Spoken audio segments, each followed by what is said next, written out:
56 WHBQ Memphis and W253 DF Memphis. Flynn Broadcasting Stations. It's time for Sports Time on Sports 56 and 98.5 FM. The first hour of Sports Time is brought to you by Lexus of Memphis. Here are your hosts, Brett Stats Norsworthy and Bryant Dacus.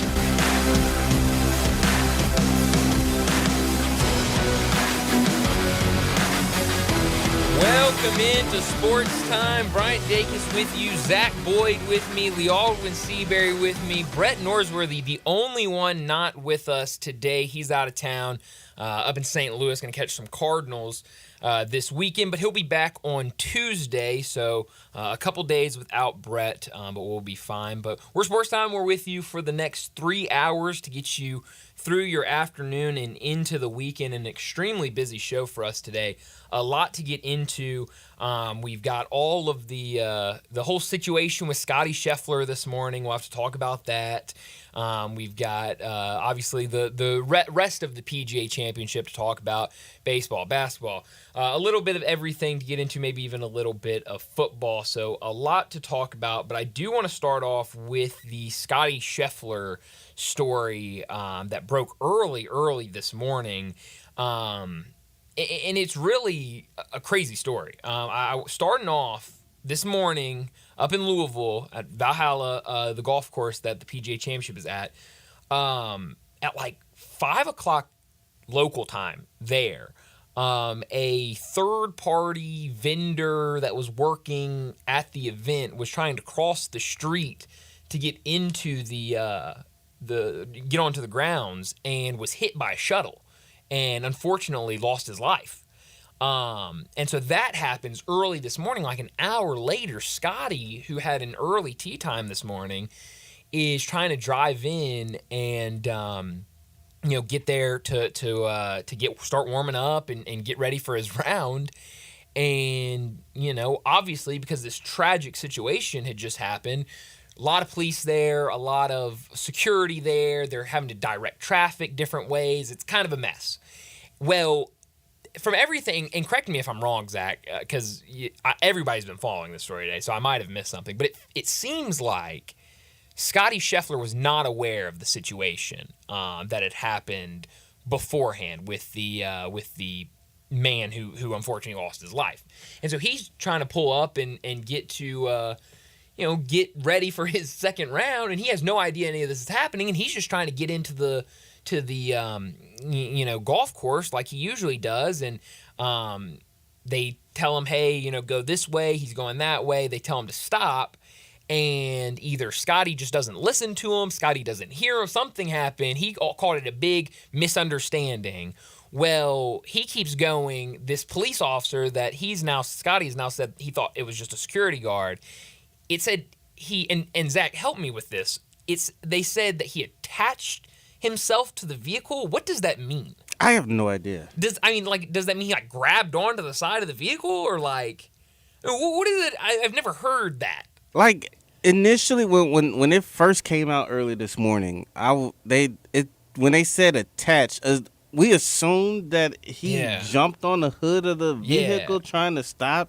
I'm guessing more of the side. When I visualize that, I'm thinking maybe steps onto that little side, the little side step thing that all the cars have, or most cars have, I guess. And you step on that, you grab the top of it, and maybe you grab the mirror. That's what I pictured. Now that sounds silly, but that's at least what I pictured in my mind. Because I saw what you said. I don't see him on top of the hood or something like that, just going for a ride. Like the most wanted criminal. Yeah, I see him kind of on the side. But whatever it was, he attaches himself to the car somehow, and Scottie keeps on driving. Now, it said he only drove 10 yards, which is not that far. It feels like to me, and I'm not trying to defend Scottie or criminalize him or anything. I don't know. I'm kind of in the middle. I told you this earlier, Zach. I can see both sides. I'm kind of in the middle about this whole thing. But 10 yards is not that far. It feels like to me, it's dark out. I don't know if the sun hadn't come up yet. He probably didn't realize anybody was hanging onto the side of his car and then stopped once he realized. Well, then he rolls down his window. The cop grabs him and is trying to pull him out of the car. and he eventually opens his door, and they immediately like yank him out, put him up against the car, and throw him in cuffs. Well, while all this was going on, an ESPN reporter was right behind him. Jeff Darlington, who covers golf for ESPN, was in the car right behind them. So saw all of this happen. And he later went on to ESPN. He posted a video of the whole interaction where they're taking him to the police car, and Scotty's like turning around like, Jeff, can you help me? Like, can you tell these guys like to stop, basically? And they said, they were like, no, he's going to jail. He's not doing, you're not going to be able to do anything about it. But it seems like, and it's now being reported, that none of the police officers there knew Scotty Scheffler was a golfer. Which is crazy. Which is hard to believe. Which is crazy. I guess I understand it. If you're not a golf fan, you're probably not going to know who Scotty Scheffler is. But if you're working, now, because this is what I've been saying all morning, is like, if you're working the gates at a golf event, you would think you at least kind of have the basics of golf, right? But I'm sure there were a lot of people that probably weren't going to be there that are there now because the man died an hour earlier. So now it's a crime scene. It's, police are all there, yada, yada, yada. We've had a death. So maybe not. But I don't know. We talked about it earlier, Zach, this morning. And it just feels like that this could have been handled a lot differently. And it seems like it got out of hand very quickly. Yeah, and I don't want to judge or speculate what's going on in people's mind because we weren't there. Sure. We weren't there early in the morning. Like I was busy. We were busy getting ready for the show earlier. Sure. Yeah. I was asleep when all this happened. Right. If I'm being honest. If the golfer has the decals on the vehicle. Yeah. The tournament stickers on the vehicle saying like, hey, like this guy's very important to this event that is happening in your city. Yeah. Typically, like they just let him. You just let him through. Exactly. Just let him through. That's why I don't understand. And one of my buddies is texting me. He's listening, and he is upset that I said I'm not trying to defend him because he thinks he did nothing wrong. I mean, I'm with you. I'm not. I guess that was poor wording on my part. I just. I kind of want to know if more information comes out because I don't understand how this went from, hey, go this way, drive into the place, to being arrested. Like that four seems different charges. Like 4 charges. Like that just seems like two completely like things that should not happen together. And so I want to know if like more comes out from this because I don't really. It blows my mind. But I was also listening to Doug Gottlieb was out today, and I did see the video that he said, who do we arrest? I actually didn't see that video. I saw when they were walking about. I'm responding verbally to what this person's texting me. He said, did you see the video where he said, do you know who we just arrested? I didn't see that one. I saw when they were walking him off, but whatever. I heard Doug Gottlieb's show earlier, and Doug was out today, probably recruiting or something now that he has the Green Bay job. And the guys that were hosting his show, one of them was saying, I don't know why Scotty Scheffler was driving himself onto the property. I was like, what? He was like, yeah, like everybody's got a guy that drives them around. Like LeBron's got a guy that drives them, and so-and-so has a guy that drives him, and yada, yada, yada. Like, why did Scotty not have a guy driving him? Like, why didn't he have a driver that could just, like, diffuse the whole situation? That doesn't really happen. No. Like, I mean, there's some times where, like, caddies and golfers will ride together, and they'll have the caddy will drive them. And I think some tournaments have, like, drivers that will drive around. But, like, I know here golfers drive themselves for the most part. Yeah. At the FedEx St. Jude Championship.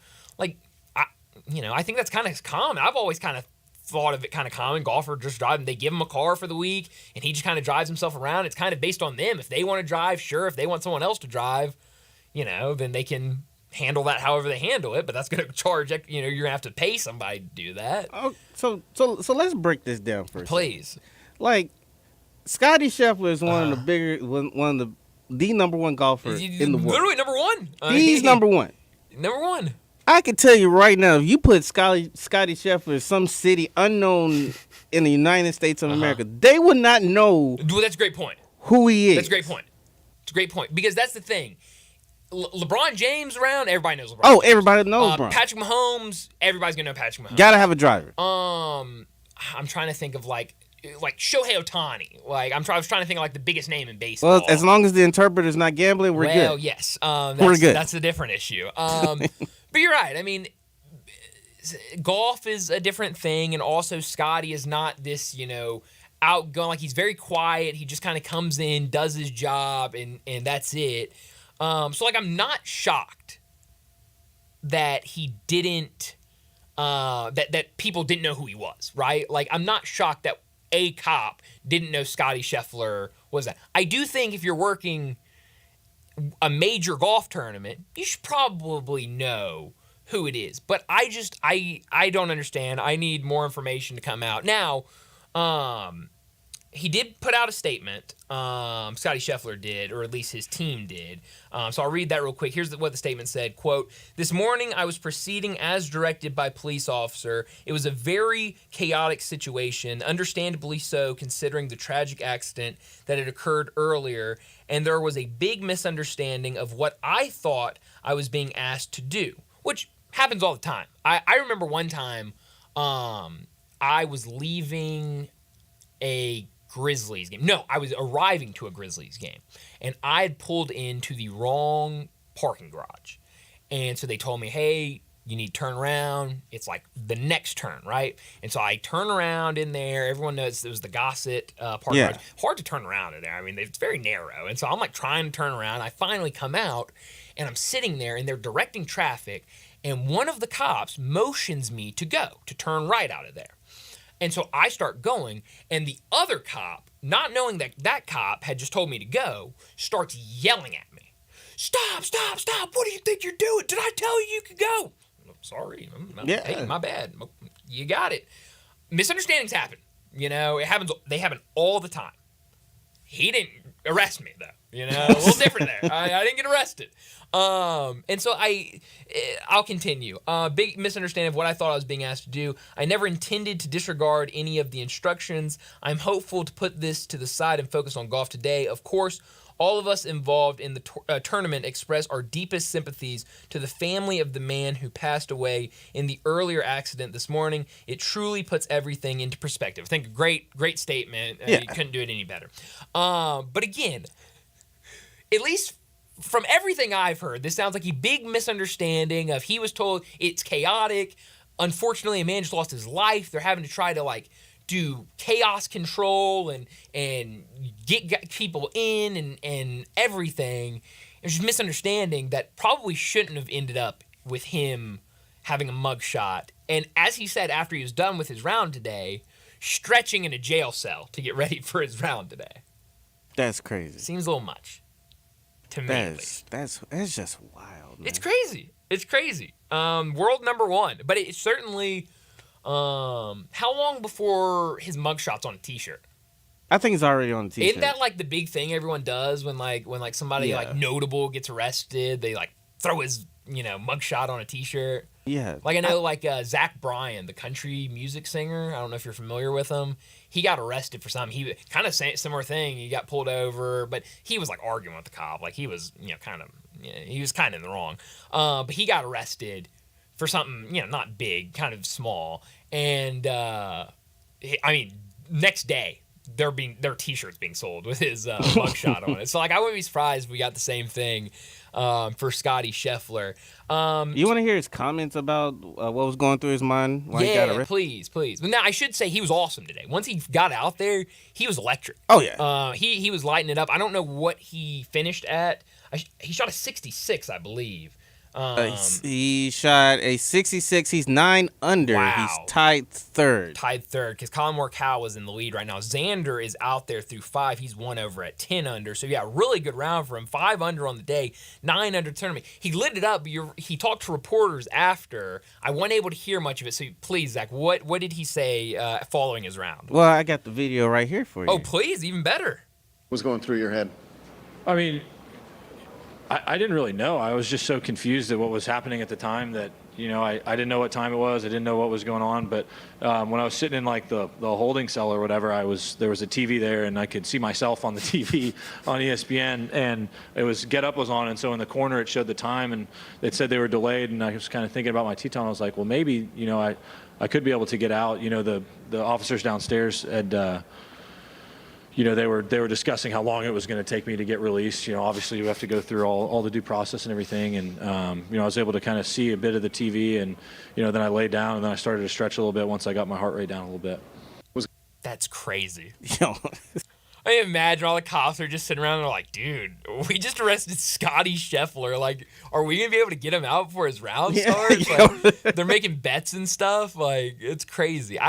It's crazy how, and this is completely side story, it's crazy how cops, they go through so much. And so they, like, whenever things happen, like, they just, it's normal to them because they experience it a lot.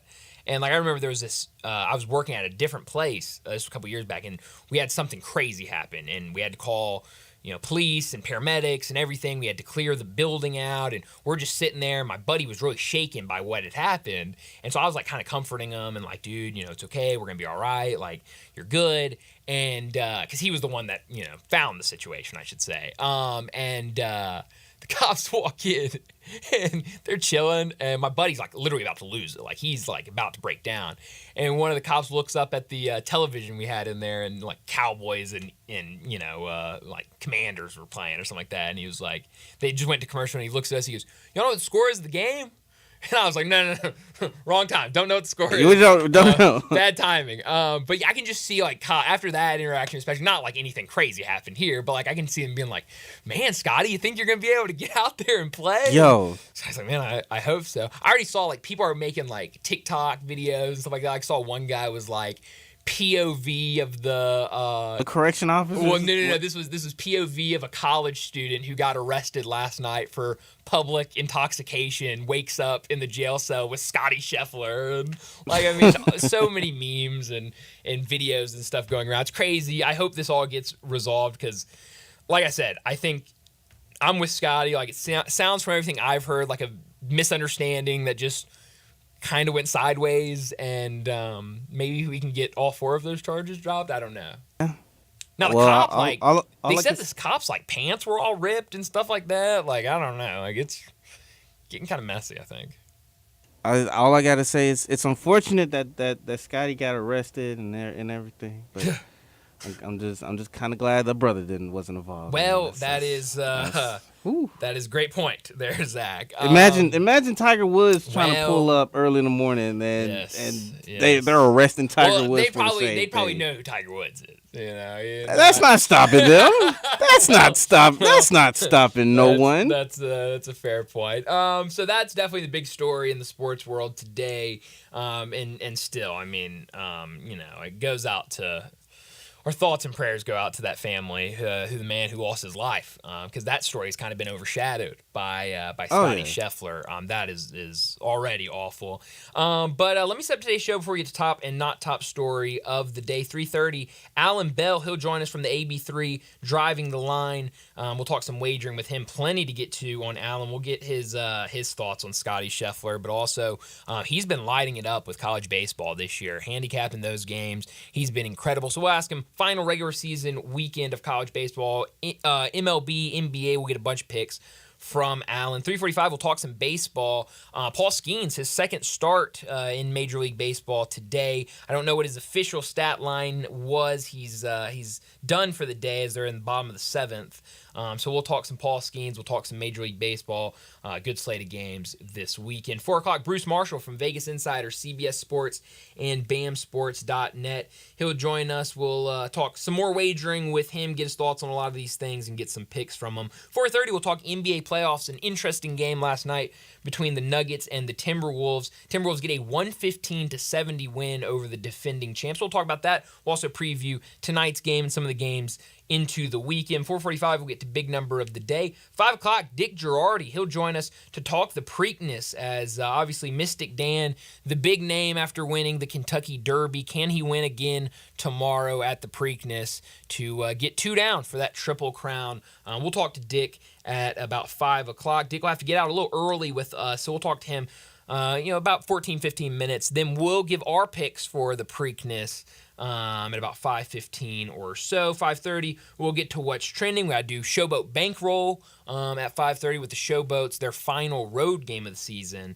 this weekend. We'll do all of that during what's trending at 5:30. Then 5:45, we'll wrap up today's show like we always do with Taco Bell Crunch Time. Let me remind you, we're in our Family Leisure studios where family and fun come together. Get over to Family Leisure for factory direct pricing on swimming pools, spas, and patio furniture. It's patio season. Come by Family Leisure to check out the new 2024 patio furniture sets. Pool season will be here before we know it. Buy now to get in line for your pool installation and get pre-season pricing. Save $1,000, $5,000 on all spas and swim spas. Also, special pricing on all in-stock saunas, theater seating, pool tables, and outdoor kitchens. Family Leisure, 2120 Whitten Road, just north of I-40. Text us, call us. Text line is wide open. Sissy's Log Cabin listener line, 901-360-8255. Let us know what you think about the Scotty Scheffler situation this morning or anything else we talk about today. Hit us up at the Sissy's Log Cabin guest line, 901, guest and listener line, 901-360-8255. And as always, this hour brought to you every single day by Lexus of Memphis. We thank them so much. Make sure you get out there. A perfect weekend to get out there, check out the beautiful cars that they have on their lot. They have plenty of great people that work for them over there that can help you find your new beautiful car. So we always thank Lexus of Memphis for sponsoring our first hour. But let's go ahead and get to top story of the day. Top story of the day. Well, my top story of the day, it's got to be, well, I think everybody's top story is probably Scotty Scheffler, but we spent the first 15 minutes talking about that, got into it a lot. So my top story, it's got to be what the Timberwolves did last night against the Nuggets. A 115-70 win to force Game 7. I can't talk. I mean, what is going on with me? Tongue-tied. Literally. It was a really impressive game. I mean, you talk about this defending champs, the Nuggets, what they've done all season long, what they did last year in the playoffs. But then you look at this Timberwolves team that has been one of the best defensive teams in the league all season long, and they come out here. Here was the period by period, quarter by quarter point totals for the Nuggets. 14 points in the first quarter, 26 points in the second quarter, 21 points in the third quarter, and only 9 points in the fourth quarter. Really, really good defense by the Timberwolves. They were out of it early, and they were never able to get back into it and made it really, really easy for the Timberwolves to secure that win. Anthony Edwards, I talked yesterday a lot about how it's tough to ask a guy that young of Anthony Edwards that, hey, this has got to be the game you take over. This has got to be the game that you step up and really put the team on your back. But he was able to do it last night, a team-high 27 points for Anthony Edwards. And he really looks like right now the player for this team. He's the guy. He's the franchise piece. Even though he's young, even though they've got Cat and Rudy Gobert, who's won all these Defensive Player of the Years, 2 definite all-stars, Anthony Edwards has separated himself as that franchise piece, as that star player. He's doing what he has to do on the court, off the court. I've heard a lot of people talk about maybe a little cockiness from him, but I don't really mind it. He's late in the game, throwing up Game 7 with still like 7 or 8 minutes left in the game. Supposedly, we've learned now that after, I guess he talked about it after the game last night, but after Game 5 in Denver, he was walking around telling all of the attendants that were working at the arena that to have a good night, have a good couple days. He'd see him in a couple days for Game 7. He'd be back. And I mean, the confidence in him is incredible for how young he is. Really fun to watch. I know almost feels like we're not supposed to like the Timberwolves because of that series, that heated series we had a couple years ago. And, they also have a young star, obviously, a young star here in John Morant. But, it's hard not to like Anthony Edwards, I think, personally. Such a good player. He seems like such a fun guy off the court. So it was really fun to see them win that game last night against Denver. Yeah, I just think that I like Ant. I like Mike. All right. No, I like this. I like continue. Ant. I like Mike. All right, I like this. It's everyone else. Everyone else. Okay. It's everyone else. That's not bad. I mean, I think when I look through those guys, there's nobody I particularly love outside of Ant and Mike. Like when Cat goes up for a slam and he starts flexing, I'm like, dude, you're 5 games too late. I can't watch Cat anymore without immediately going back to when the Grizzlies were playing him in the playoffs, and everyone knows what Ant sounds like. And he talks like this. He's got a very kind of high-pitched voice, it is what it is, whatever. And he's doing a post-game interview. He's like, yeah, man, I mean, we really just, laid it all out on the line. I'm like, dude, what are you doing? So I'm with you on that. I don't really like Rudy Gobert either. So yeah, I think I'm in the same boat. But Ant is, we love Ant Edwards. He's special. Love him. He's fun to watch. Let's get to not top story. Not top story of the day. Well, my not top story of the day, honestly, I had a couple of different directions I was going to go with this earlier in the show, but I had to scrap all of it because my not top story has got to be Paul Skeens and what he's done today on the mound against the Chicago Cubs, making his second major league start after his first one last week, in which I heard a lot of people, or I saw a lot of people on social media going, oh, this is supposed to be the prospect that we were all supposed to be excited for, looking out for. He has over a 6 ERA after one start. All right, you clearly didn't watch the game. I mean, he leaves the game with 2 guys on. The relief pitcher comes in and walks in 5 runs, or at least allows 5 runs. There's a lot of walks. They want all walks, but allows 5 runs to score without getting an out. Well, those 2 guys obviously go to Paul Skeens. So very different in terms of he just went out there and gave up a bunch of hits and gave up 3 runs and now has a 6 ERA. He pitched really good, kind of let a couple guys get away from him. Then the relief pitcher came in and couldn't do his job at all.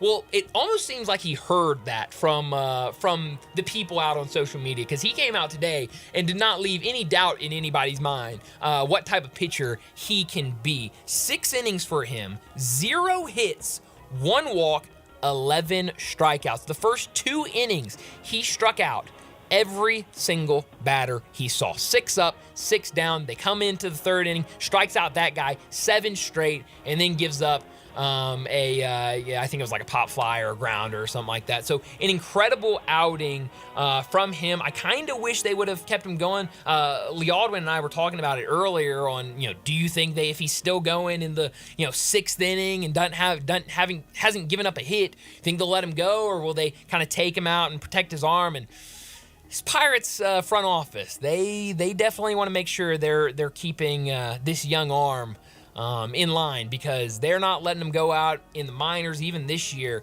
at AAA. He was only going out there for 3-4 innings, so I kind of thought that they might pull him, and they sure did after 6 innings, but an unbelievable start for Paul Skeens. That will certainly lower that ERA, and I think should get a lot of people really excited about what he can do at this level. What's the Jordan mean? He's like, and I took it personally. Yeah, that's right. I mean, that's honestly what it felt like for Paul Skeens. Incredible pitcher, incredible outing for him. Pittsburgh up 8-0 right now over the Chicago Cubs in the top of the 8th inning. You said I pitched bad. Oh, okay. Well, all right. Well, listen. How's 6 straight strikeouts to start the game look? Yeah. So good for him. But that'll do it for top and not top story. It had to happen against Eli's Chicago Cubs. Yeah, that's right. But hey, as a Cardinals fan, I love it, Kick them while they're down, right? Hate the Cubs. But no. Well, let's go ahead and get to a break. And when we come back, we're talking wagering with Alan Bell. Add a little fun to your lunch break. Join Johnny Radio for Sports 56 Happy Hour from 11 to 1 every weekday on Sports 56 and 98.5 FM.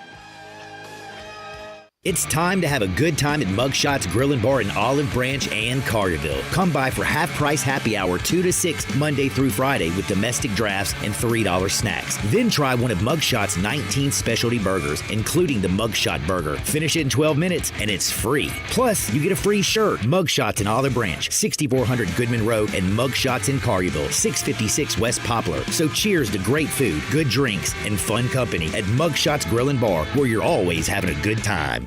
Get ready because the Gossett Mitsubishi Motors Summer Sales Event is on, and now is the best time to buy. You want 43 MPG Highway? We Gossett in 2024 Mitsubishi Mirage, $18,960 or $279 a month. 2024 Mitsubishi Outlander Sport. We Gossett, $27,350 or $399 per month. And your summer adventure starts with 2024 Mitsubishi Outlander SE. We Gossett, $29,865 or $449 a month. Plus, every Gossett Mitsubishi comes with Mitsubishi's 10-year, 100,000-mile powertrain limited warranty. That's Gossett Mitsubishi, 1870 Covington Pike, online 24/7 at memphismitsubishi.com. If you want it, we Gossett at Gossett Motor Cars. Mirage RHFO 9083, MSRP 19460, Sport RUO 110 764, MSRP 28070, Outlander RZO 53896, MSRP 30895, PF 695, acquisition fee 595, 15 cents excess mileage, excludes tax, title, and license. See dealer for complete details. Offer valid through end of the month with approved dealer stock only. For over 8 decades, America's farmers have counted on the Little Red Tractor from Case IH, the Farmall, to help them make short work of their demanding chores. Well, Mid-South Ag can show you they aren't just for farms anymore.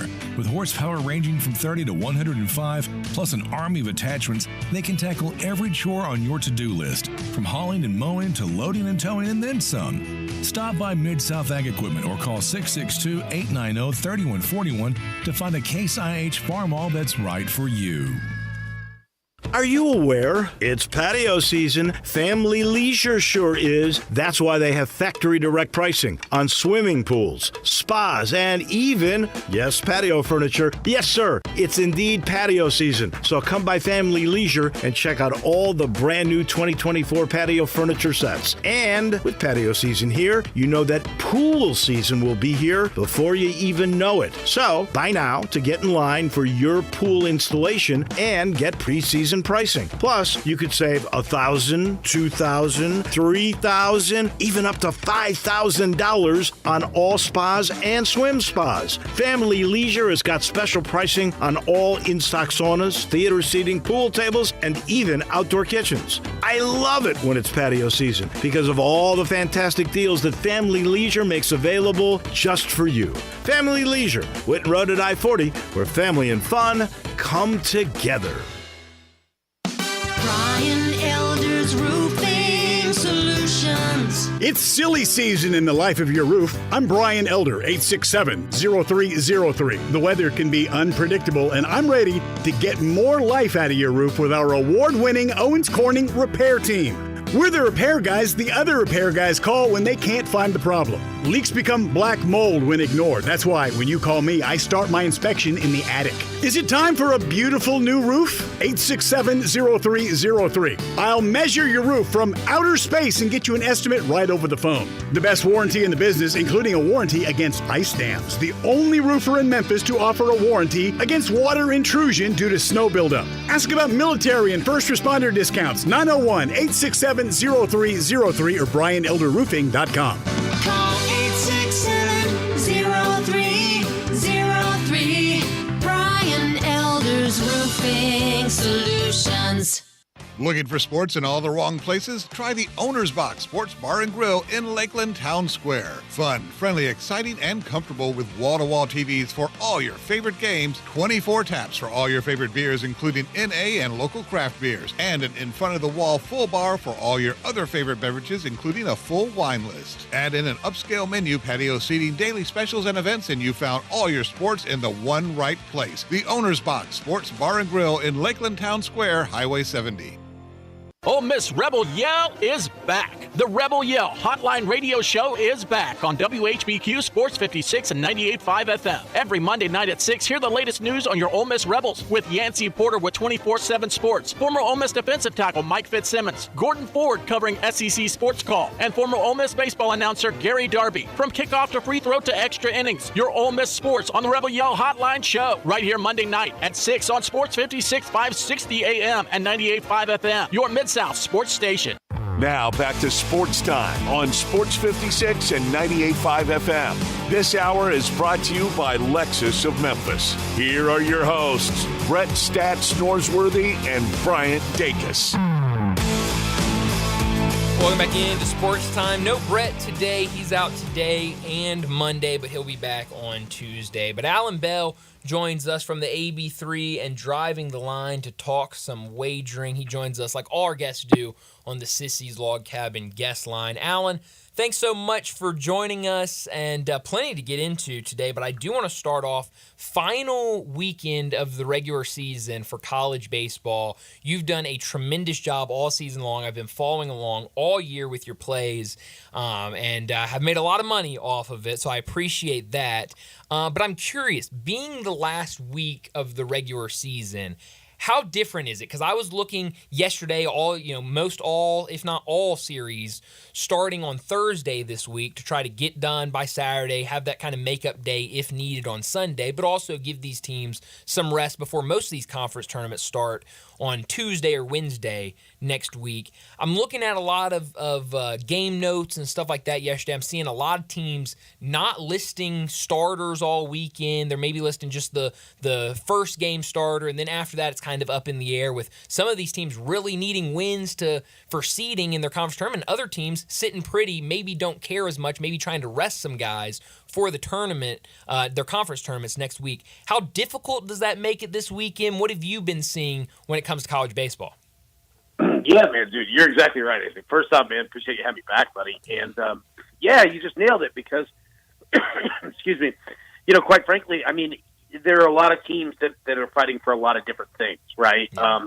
Use, for example, in the SEC, you've got Tennessee, Kentucky, Arkansas fighting for the SEC regular season championship, right? Yeah. Looking for seeding there. But then, as you mentioned, right, like these series are Thursday, Friday, Saturday, and then we have conference tournaments next week. Well, let's just use Tennessee. If you're Tennessee, right now you're the number one team in the country. Mm-hmm. You're projected to be a 3 seed overall, and how they seed college baseball is very similar to kind of the NCAA tournament, right? Like, how much do you care about the conference tournament, right? Like, are you really going to go out, and try to win and stretch throughout and burn up your arms and your bullpen? Mm-hmm. Probably not. So you've got a lot of teams that are fighting now saying, all right, whatever happens next week, don't really care. Right. You know what I mean? But on the opposite side, like you said, a lot of teams need that, those conference tournament wins. Some of them need to win the conference tournament right before Selection Sunday. So, yeah, man, there's a lot going on. You really have to know where each one of these teams sits before you start betting. Yeah. So what do you like this week? And we had, like we mentioned last night, a lot of these series starting, so we already have one game behind us for these weekend series. Is there anything you like later this evening into tonight for college baseball? Yeah, so I'll say this, man. I like Tennessee. We played them last night in South Carolina in the opener there, and Tennessee wins 9-3. I think that they do that again. I think it's probably a very similar game. And what Tennessee's looking to do is really just put up runs to deplete your bullpen. They did the same thing against Vanderbilt last weekend. I like Tennessee. I like Oregon as another team here that should win. I've actually parlayed those two together. Get you about right at plus 100. What I'm also fascinated in is what Texas A&M and Arkansas look like, right? Like we saw an extra innings game that was, 1-0, in the bottom of the 11th by Texas A&M. But it was a game that was delayed a couple hours by rain, right? That has an effect on the game. I think you're actually going to see some pretty high scoring out of those two teams tonight, so I like the over 12 on that one. I like that. I like that a lot. Major League Baseball, we've already got one game underway. Pittsburgh and Chicago. Paul Skeens looked unbelievable today to start that game. He goes 6 innings, doesn't give up a hit, 11 strikeouts, 1 walk. What have you thought of him through 2 starts? I saw a lot of people on social media after that first one kind of getting out there saying, oh, this is the prospect we were supposed to be excited for. He has over a 6 ERA after 1 start, but looked really good in that first game. Got let 2 guys get away from him before he got pulled. Relief pitcher comes in and gave up, 5 runs in that inning before it got stopped by a rain delay. He looks really good today. What do you think of Paul Skeens, and what does he add to that team in Pittsburgh? He's a beast, man. Yeah. Like, most people, I don't care if he's the number 1 overall pick in the Major League Baseball draft.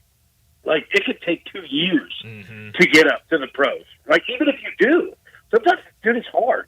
Yeah. You've got to go through single A, double A, triple A. There's a lot of players that are ahead of you already. Skeens said, give me 27 days, I'll be in the league. Right? Like, your man wasted no time. And, yeah, what you just said, dude, today. All right, and facing the same team in the Chicago Cubs that he faced the first time. Usually hitters have a massive advantage in regards to that. Your dude goes out, 6 innings, 0 hits, 11 strikeouts, 1 walk, no runs. Crazy. You couldn't ask for anything better, man. I mean, this guy's a beast. He's going to be fantastic. Like, I'll hold off on the Hall of Fame bus just yet, because we would do that for anybody. But if anybody's upset with Paul Skeens through so far, crazy, buddy, your expectations are too high. Either your expectations are too high, or you're just not watching. You're just looking at you the just don't really know stats. baseball. Exactly. Well, what do you like this weekend in Major League Baseball? Anything sticking out to you? Well, okay, so I'll tell you this, man. What do we do here? And I'll throw this question back to you, all right? Because we were talking about this earlier today. So you've got the Padres in town in Atlanta against the Braves. All right, Padres bats are dead cold. Yeah. Dead. And it's not like the Braves are hitting all that well either. Right? Like, I think the last 20 games, I think 18 of those Braves games have hit the under. Right? So my question, like, I think that the Braves bats come alive tonight just because of the matchup against Matt Waldron. Just awful. But other than that, could be a pretty low-scoring series there. So paying attention to that one for sure. Look, the Cubs, they're not hitting well at all. You know what I mean? Looking at unders there, quite frankly, I think it's going to be an unders weekend. You got rain out here. You got cold a little bit out there. So, yeah, like, I'm looking at those two specifically. If you want the other side, the Colorado Rockies have been mashing. This team is on fire hitting. So if you want to play props, stuff like that, yeah, look for the Rockies. Yeah, there's definitely some good things out there. Switching over to the NBA, big game tonight between the Knicks and the Pacers, 7:30 tonight, our time here in Memphis. What do you like in that game? Do you see it either side right now? The Pacers a 5.5-point favorite. That total sitting at 215.5. What do you like in that game tonight? Yeah, you know what, man? I kind of dig the under in this game. I don't know if we're going to get a game 7 or not, right? Like, do we get, like we have, over in the Western Conference there? Possibly, probably, right? Sure. But, yeah, man, like, I think this is going to be kind of a defensive affair, strangely enough. I just don't see a lot of points because I see both teams understanding how incredibly important that this game is. So, yeah, I'm going to roll that under 215 now. I like that. I'll be honest. I've been kind of staying away from the NBA in these playoffs. I mean, they seem so unpredictable. I mean, who would have thought? I think you could have thought maybe, Minnesota goes out and wins last night. But who would have thought that they would have held Denver to 70 points and won in the fashion they do? I've just told myself, for the most part, stay away from these NBA playoff games. Buddy, you're not wrong. It's funny that you said that, man, because I was talking with, a great friend of mine last night, and we were not only talking about that specifically, but it's something that we've discussed all year long. And I don't want to put it all on the the load management deal, but there is something to where when you kind of let the mindset of quitting be a thing that's acceptable, it tends to happen. And it tends to creep into other areas. Like, I guarantee ratings for the NBA last night were horrible. Oh, yeah. I mean, who watched past halftime? Game was over. So, yeah, dude. Like, it's brutal. It's a brutal sport to bet right now because consistency is out the window. Man. Yeah, you're right. Absolutely. Last thing for you, we've got the Preakness tomorrow. Everyone's talking about Mystic Dan after he won the Derby. How close are you looking at that tomorrow? Do you have anything for that you like in the Preakness? I'm all Mystic Dan, right? All right, I'm all Mystic Dan. Yeah. And look, let me say this. I am not a horse racing expert, so don't take my word. But who's not going to want to cheer for Mystic Dan tomorrow? Yeah, absolutely. I want everyone to understand, this is merely just me wanting the Triple Crown type run, right? Yes. So, yeah, man. I'm all in for it. It would be one of those things to where it's if you could get Mystic Dan in, a full position, to finish at the top 3. Sure. Yeah, that would be nice. Yeah, absolutely. Well, Alan, before we let you go, tell people about Driving the Line, what y'all are doing with y'all's morning show, because I tune in as much as I can every morning, and I think it's a great opportunity for people to get plays. We love having you on Fridays to get plays for the weekend, but you're doing this every single day. Tell people how they can find that and what they can expect when they tune in. Yeah, definitely, man. I appreciate that, buddy. Driving the Line at YouTube, at Driving the Line, 10 a.m. Eastern, 7 days a week, man. We get you everything that you need to know about that day, and we'll look ahead when we need to. But for the most part, man, betting sports, you got enough in your head. Mm-hmm. You know what I mean? And we just try to direct you right to where you want to go. Hosted by our man, Jonathan Coachman, from the WWE and ESPN Sports Center. So come check us out, man, at Driving the Line. I think you'll have a good time. Alan, thanks so much for joining us. Enjoy your weekend, and we'll talk to you again next Friday. Hey, sounds good, buddy. Have a great weekend, man. Thanks, Alan. Alan Bell from AB3 and Driving the Line. Go give him a follow on Twitter. He's been trying to get ahead of these sports books when it comes to these college baseball lines. So go give him a follow at Alan G. Bell if you want to bet some baseball. Perfect guy to follow and perfect guy to follow when it comes to college baseball and really betting in general. Check out Driving the Line. They do a great job. Well, let's go ahead and get to a quick break. When we come back, we talk a little bit more baseball, talk about what Paul Skeens did today, some of these series that are getting started later this evening and into tonight. We'll do that next on Sports Time. Join the voice of the Tigers, Dave Woloshin, for Wolo and Friends. Weekday mornings from 10 to 11 here on Sports 56 and 98.5 FM. I've got Jason, the main man Marshall, here, and he's ready to start something big at Gossett Volkswagen on the Pike. What's up, Jace? Randy, I've got 42 MPG on the highway on the all-new 2024 Volkswagen Jetta SE for only $249 a month. Or take your pick from the 2024 Tiguan S front-wheel drive or 2024 Taos SE. We Gossett at $279.28 a month. That's a 2024 Volkswagen Jetta SE, $249 a month. Or take your pick from 2024 Tiguan S or 2024 Taos SE, $279.28 a month. And Randy, you know the deal. Make me an offer because no reasonable offer will be refused. Ask for Jason, the main man Marshall at Gossett Volkswagen, 1875 Covington Pike. Online, GossettVWMemphis.com. Where we're charging for it and charging less every day. All 36 monthly, 7,500 miles per year. Taos RMO 51756, MSRP 26063. Tiguan RM 103,910, MSRP 31363. Jetta RMO 48802, MSRP 25506. Crossport RC 236449, MSRP 38981. Includes $3,000 rebate. Cannot be combined with special APR. Includes all rebates and incentives. PF 695. Excludes tax and license. See dealer for complete details. Offer valid through end of the month with approved credit dealer stock only. Are you looking for a better way to sell farm, construction, or fleet equipment? Purple Wave Auction takes the hassle out of selling heavy equipment. Our experienced auction professionals make the entire process easy, and will market each asset not just to our enormous equipment buying community, but specifically to the right bidders who are eager to purchase your specific assets. We'll handle the paperwork and payments so you can get back to running your business. Join the growing list of happy sellers who don't just sell but succeed with Purple Wave Auction. Straight, simple, sold.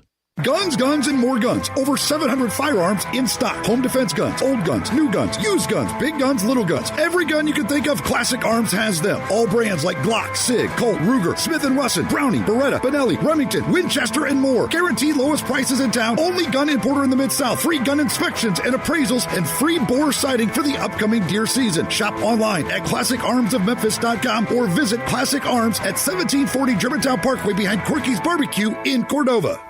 This is hard to believe, but the Hyundai Santa Fe is actually better? I know, that's crazy, isn't it? The 2024 Santa Fe is new, top to bottom, and even better than before. It's almost as big as the Palisade, so roomy, and now it's got a standard third row. Everybody's clamoring for that. And it's the best SUV when it comes to the ride than ever before. You know how with SUVs you love it because you're sitting high, but you don't get that luxury kind of ride like a sedan? You do with the 2024 Santa Fe. It's the best riding SUV ever, and it's quiet. It's the ultimate family car. All you've got to do to be sold is to test drive it. The people at Homer Skelton Hyundai are saying, come try it. You'll love it. Homer Skelton Hyundai, right at the corner of Highway 78 and Craft Road. First exit in Mississippi. Go see the ultimate SUV, the 2024 Santa Fe.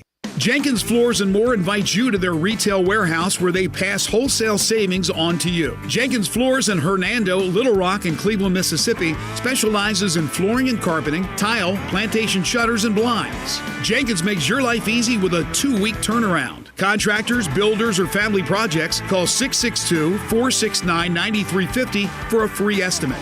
Owners Timmy and Rebecca Jenkins say hello to Sports 56 fans and look forward to your business.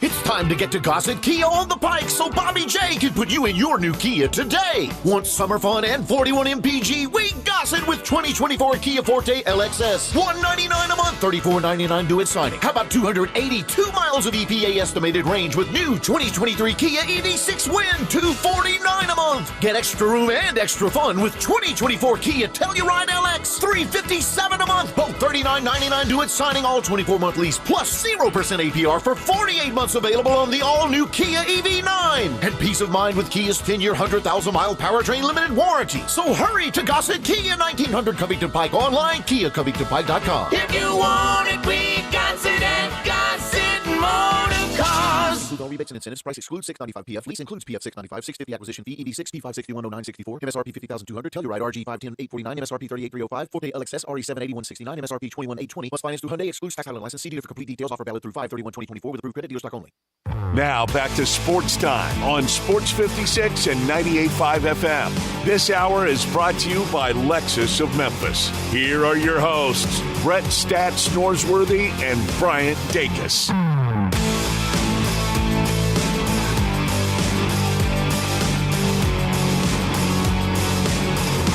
Paul Skeens is unbelievable. I mentioned it with Allen a second ago, but 6 innings, 11 strikeouts, 1 walk, no hits allowed. They pull him. Pittsburgh's trying to be very cautious with him, and Zach, I'm kind of stuck in the middle. I feel like I'm stuck in the middle on everything. Do I have an opinion about anything? But I really don't know which side I fall on, because I think Paul Skeens is a great pitcher. I think he's looked really good so far. I would like to see a player continue to go if he's, in the 6th inning, 7th inning and hasn't given up a hit. I would like for them to let him keep going. But if you look around Major League Baseball right now, it seems like every single pitcher is dealing with some sort of arm injury. And I think a lot of that has to do with how hard they're throwing. And, there's a lot of different factors that I think go into it. But part of it, I think, is velocity and how hard these guys are throwing. And I personally, there will be a lot of people that will push back on this. But just personally, I don't think the pitch clock has helped, because I think you've got guys that are going up there. They've got 20 seconds to throw a pitch. They're throwing 100 miles an hour. They're turning around. They've got 20 seconds again. They're getting right back up there, and they're trying to throw 100 again. And they're doing that over and over and over again without, taking a break, taking a breath, trying to, recover for a second. They're just going up there trying to throw 100 every pitch. And I think that helps to leading to the all of these Tommy John injuries and surgeries that these players are having to go through. So, again, I see both sides, and part of me says a pitcher's rolling, a pitcher looks good, leave him out there. But I also think taking a guy out in the 6th inning to try to preserve his arm when he's 24, 25, and is throwing 100 miles an hour every pitch might not be the worst idea. Yeah, I've never seen so many arm injuries. It's crazy. I mean, there's something to it. And I even heard Jeff Passan for ESPN. He was doing a radio interview somewhere, and I think it was Jeff Passan. and basically said that he was talking to like a doctor, like a team doctor or a scout or something like that, and they told him that it's kind of just become a consensus that every pitcher is going to have Tommy John at some point. Like every pitcher is going to be out with an arm injury and is probably going to have Tommy John surgery at some point or another. Which, when you put it like that, if that's the case, if people actually think that, then you're just avoiding the inevitable with Paul Skeens. Because if we think every pitcher is going to have Tommy John at one point or the other, and there are doctors coming out saying how hard these pitchers are throwing as many times as they're trying to throw it like that isn't sustainable, I think you can watch Paul Skeens throw and, have a firm hypothesis that he's probably going to get an arm injury and he's probably going to need Tommy John at some point. I hate to say that because I don't wish it on him. I love Paul Skeens. But I think it's fair to say that it might happen. And if a doctor's saying that every pitcher is going to need Tommy John surgery, then it just seems like you're avoiding the inevitable. Just leave him out there, let him pitch, see what happens, treat him like any other pitcher out there. And if it happens, it happens. It's just kind of how I feel about it, but who knows? I'm not going to tell an organization how to deal with their former number one pick, pitcher that just got caught up and is certainly making his name and putting a lot of eyes on their franchise. They can do whatever they want. Some other interesting series this weekend that I think people should keep an eye on. Mariners and Orioles later tonight should be a really good one. Mariners playing really good ball. Orioles have been kind of one of the stories of the season. We've got, personally speaking, Red Sox and Cardinals. Should be interesting tonight. Bello on the mound for the Red Sox. He's been really good this year. Gibson going for the Cardinals. He's been good as well, so that should be a good series. I don't know about you, Zach, and I know you're up here early in the morning, so you're probably not up very late to watch Oakland Athletics baseball. Let me tell you something, Zach. Fun team. America's team, I would even say. I mean, this team is giving a joy, is giving a hope for America that not many teams, not named the Dallas Cowboys, have given many people. You know what I'm saying? This team is fun to watch. They're not necessarily good. They're 19-27. But who would have thought that they'd have 19 wins by now? They've been kind of rolling.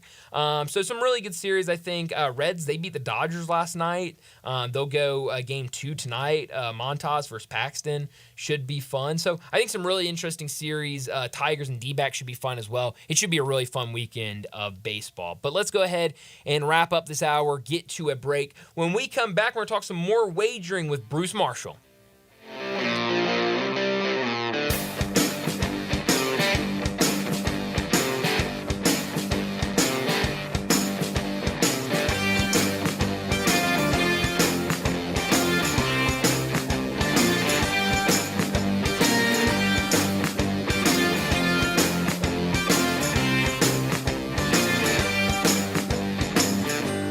Rick's Powder Coating for a beautiful finish every time. Rick's Powder Coating specializes in automotive, ornamental, residential, and industrial coating. With 2 conveyor lines and the largest batch ovens in the Mid-South, Rick's can accommodate all of your powder coating needs. Locally owned and operated since 2002, Rick's Powder Coating will customize a beautiful finish just for you.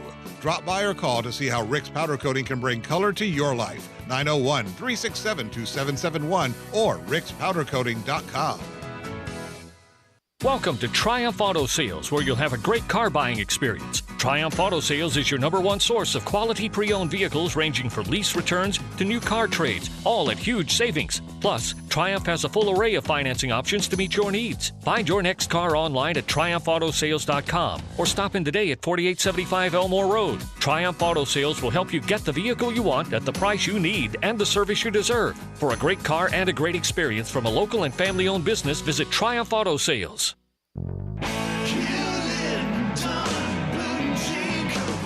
Hewlett & Dunn Boot and Clothing Company, we have it all. From handmade Amish leather belts, fine and casual clothing, boots, casual boots, work boots, fancy boots, and even safety-toed boots. Lots of cowboy hats to choose from, even Nebo lights, good-looking duck head dress shirts, duck head caps, shorts, and pants. Tons of jeans from Ariat, Wrangler, Devil Dog, and Kimes Ranch jeans.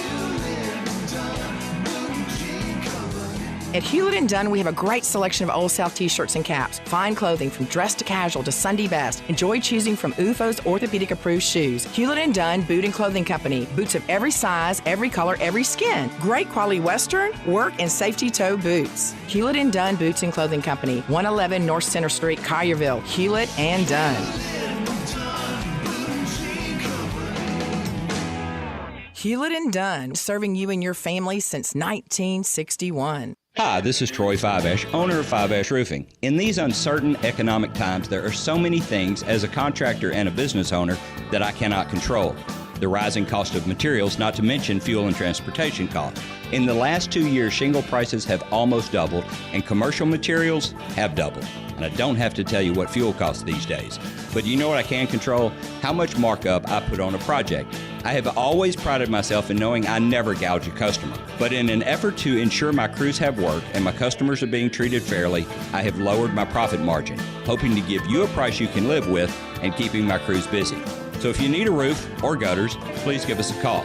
Fiveash Roofing, fair, honest, and ethical. Fiveash Roofing, a proud sponsor of Tiger Athletics and a member of the Tigers home team. 367-0050 or memphisroofer.com. 367-0050 or memphisroofer.com. Fiveash Roofing, it's what we do. We're here for you. Hey, Mid-South, I've got Marty McNay getting back to the past on these prices at Gossett Volkswagen Germantown. This is heavy, Doc. I mean, Randy. Let's go with 42 MPG Highway and a 2024 Volkswagen Jetta SE for $249 a month. Or take your pick from a 2024 Tiguan S or 2024 Taos SE for only $279.28 a month. Great Scott, McNate! You got it going on at Gossett Volkswagen Germantown on Winchester Road. Let me hit those deals again. 2024 Volkswagen Jetta SE, $249 a month, or take your pick. 2024 Tiguan S or Taos SE, $279.28 a month. Your future is whatever you make of it, Randy, so let us help you make your future down here at Gossett Volkswagen Germantown, 7420 Winchester Road, or shop online at GossettVWG.com. All 36-month lease, 7,500 miles per year, 20 cents excess mileage. Jetta number RMO 46526, MSRP 26,996. Tiguan RM 103,910, MSRP 31,363. Taos RM 00174, MSRP 31,414. Includes all credit and incentives. PF 695. Excludes DTNL. See dealer for complete details with approved credit dealer stock only. Offer expires into the month. We are Sports 56, WHBQ Memphis, and W253DF Memphis, Flynn Broadcasting Stations. Joining the guys every Friday is college football historian and Vegas legend Bruce Marshall from Vegas Insiders, CBS Sports, and his own website, bamsports.net. With over 30 years on Memphis radio, with handicapping and sports talk, here's Bruce Marshall with Bryant and Brett. Bruce Marshall joins us now from Vegas Insider, CBS Sports, and bamsports.net. Got plenty to talk about today with Bruce. Bruce, thanks so much for joining us. I want to start off with the crazy morning that was this morning at Valhalla for the PGA Championship. How much were you following the Scotty Scheffler incident this morning? Well, when I woke up and I saw that, and I couldn't avoid it when I saw it on the news there this morning. I mean, that's kind of crazy stuff, you know, and I don't know what to say about it. I mean, it's just wild. So I guess I got that thing sorted, but there's got to be some footage of that somewhere, whatever happened, because they put it. So I'm sure we'll see that at some point. But it was weird news to wake up to. That's for sure. Very weird. Yes, I think everyone waking up to that this morning was going, "Wait, Scotty Scheffler got arrested?" I mean, you always hear the stories of him doesn't drink and doesn't do anything, and you know, he got arrested. It's just wild news to wake up to. But he looked good today. 6 under, I think, through his round 2. So a really good outing for him after having to go down to the jailhouse this morning. We've gotten a lot of scheduling news this week, Bruce. NFL, they give their official release on Wednesday. But even before that, we were getting rumors. We were getting some leaks about different scheduling. But we've also gotten college football scheduling for a lot of different things. We know some of the big noon kickoff games that will be through the first couple of weeks. We know what the first week will look like on the ESPN network of channels. What has jumped out to you? Has anything stood out to you since we've gotten some of these releases for college football scheduling? Well, not really. I mean, that's just the TV, what the TV games, and we were kind of figuring the TV games would be those. I mean, that first weekend, the big weekend, not the zero weekend. Yeah. But they are already preparing for an invasion of LSU fans in Las Vegas. Oh, wow.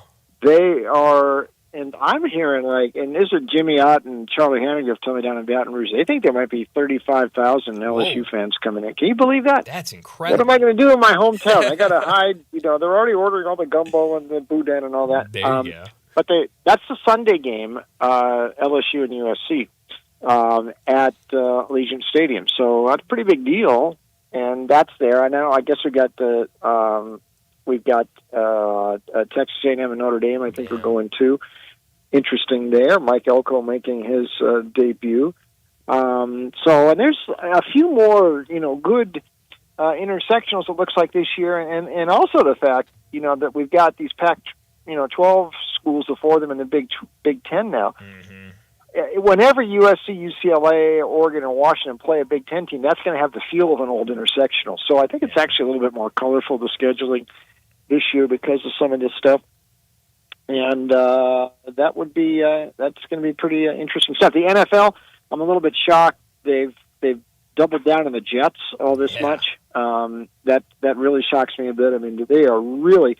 They haven't gone. The Chiefs haven't gotten that much respect from the networks in recent years, and I just think it's a little misplaced. But whatever.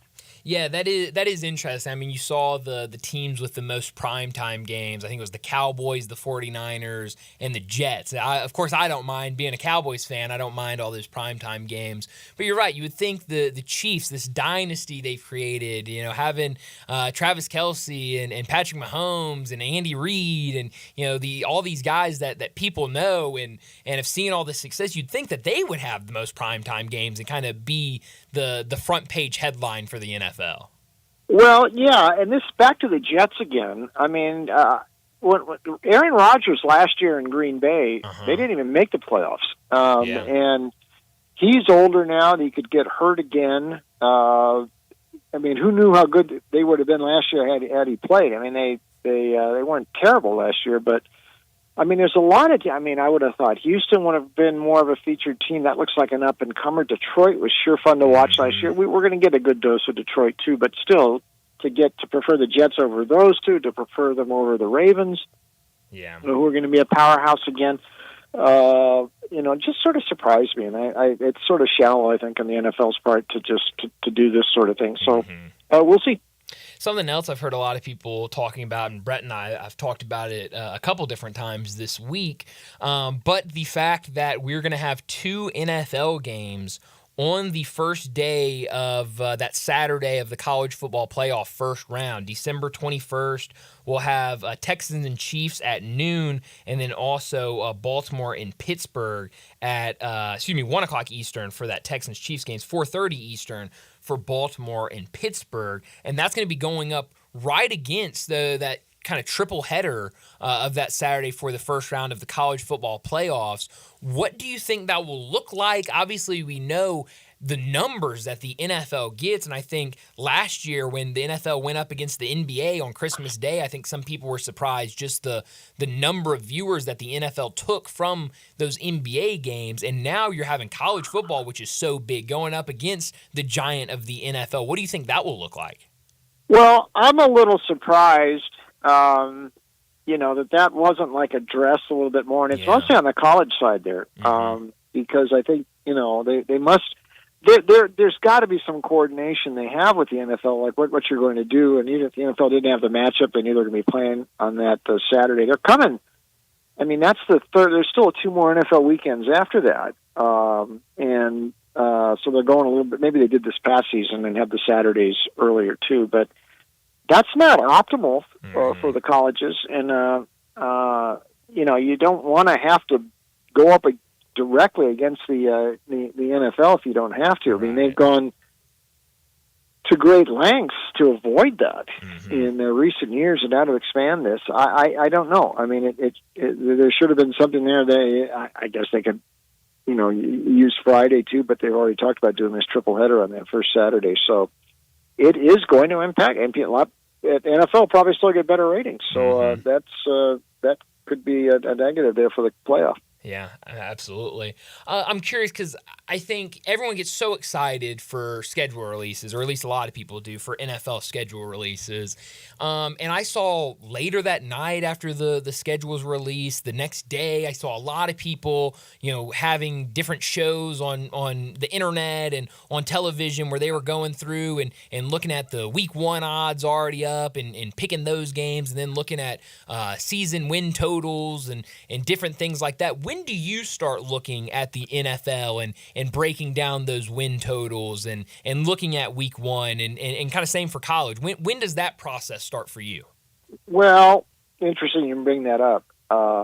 Way back in the 70s, it was a big deal for me when I saw the NFL schedule come out. Yeah. And I would usually wait till the nightly paper. They didn't have ESPN then. It was before cable TV and all this stuff. And I can remember being in 7th grade with a couple of my friends when the schedule came out. It was kind of exciting, and we would kind of pick every game for the whole season. Now, this is 50-some years ago. But what they're doing now, anyone who pays any attention to this stuff now, God help you. I can't believe it's just dumbing down the audiences to do this stuff. And in Vegas, it's guys they're betting. They can't wait to get there and bet. I mean, there used to be an axiom in wagering, and Mort Olson, who my mentor at the Gold Sheet, who founded it, used to say that and remind everybody these future bets. Listen, the sports books like that. I mean, they've got your money for 6, 7, 8 months. That's normally not great, and just so maybe you can get a middle later in the season when you the numbers there. I don't see any appeal in that. No, and it's sort of like the draft, the pre-draft talk.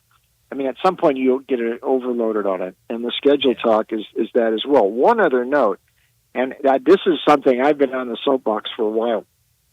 When you talk about strength of schedule at this stage, everything relates to last season. Right. But that doesn't really mean anything. The strength of schedule only matters for this coming season, so you can't really assess that right now. I mean, 2 years ago, you would have gone into that season, 22, say, thinking any game against Jacksonville is going to be really easy. Right. And it turned out the Jags became a playoff team that year. So, it just, the calculation has to be made, after this season, not the previous season. The previous season's done. Strength of schedule doesn't. That's not how you measure a strength of schedule, what happened in the past. It's what's this season. And so many guys just completely look and embrace that strength of schedule looking at last season's numbers. And I think that's totally erroneous.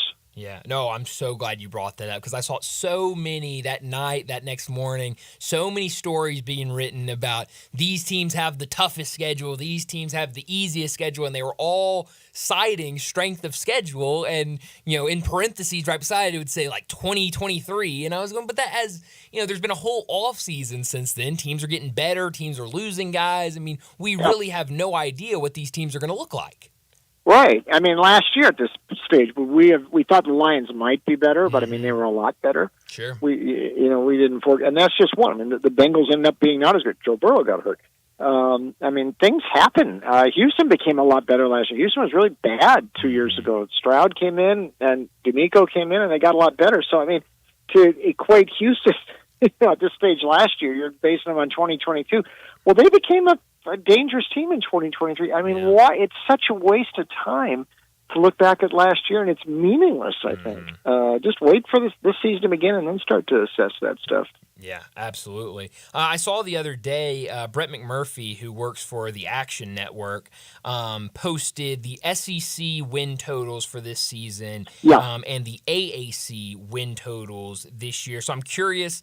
I'll ask this first, and then I'll get to some other things in it. But obviously here in Memphis, everyone is talking about the Tigers this year, and obviously right down the road in Mississippi, Ole Miss right around the corner. Ole Miss right now 9.5 is their over under. Memphis with the most wins for win totals in the American at 8.5. What do you think about those two? I know still very early before the season starts, but when you look at Memphis 8.5 wins and Ole Miss 9.5 wins, what do you think about those? Well, I'm not sure how strong a bet either of those is. I think Memphis actually might be a stronger over bet just because of the schedule. Now, Ole Miss, a little older in the schedule this year. They're not playing Bama this year. They're playing Oklahoma instead in late October. And it all comes down, in the SEC, unless you're talking about Georgia, which was at 10.5. And I believe Bama was, in DeBoer's debut there, is at 9.5 like Ole Miss, I believe. Unless you're talking about Georgia or Bama, I'm a little bit reluctant to look over. And by the way, Georgia and Bama are playing in the regular season this year, too, so one of them's going to have a loss during the regular season. But nonetheless, Bama would have to lose 3 times in regular season to not get over that. And I think that might be wishful thinking for Bama haters there. Yeah. In the SEC, so Ole Miss, there's still banana peels in the SEC, and I know Ole Miss will be right around there, but I don't think it's a real over bet. The one, or like a featured over bet. The one I might look at is actually on the underside, is in Arkansas. I think we got 5 or 5.5 on the Razorbacks. 5.5. So that means they got to get 6. They got to get bowl eligible. Given what went on there last year and what is going to be happening this year, I mean, bringing Petrino back as the offensive coordinator has got to be one of the most curious hires of the offseason, and it looks like, Sam Pittman is really, really on the ropes there. And Petrino might be an interim possibility, but he's not going to be, and I've talked to Brett about this, he wouldn't be the permanent guy there, but it's just set up for dysfunction there at Arkansas, and I don't know that they're going to clear that. They do have the transfer quarterback in from Boise, Taylor Green, but, is he really better than KJ Jefferson was, who did miss a few games last year, but it's a big jump for the Mountain West to the SEC. And I point out with Pittman, they did fairly well his first couple of years there, but he also had Kendall Briles and Barry Odom, a couple of really good, he did great on his staff at the start. They both left before last year.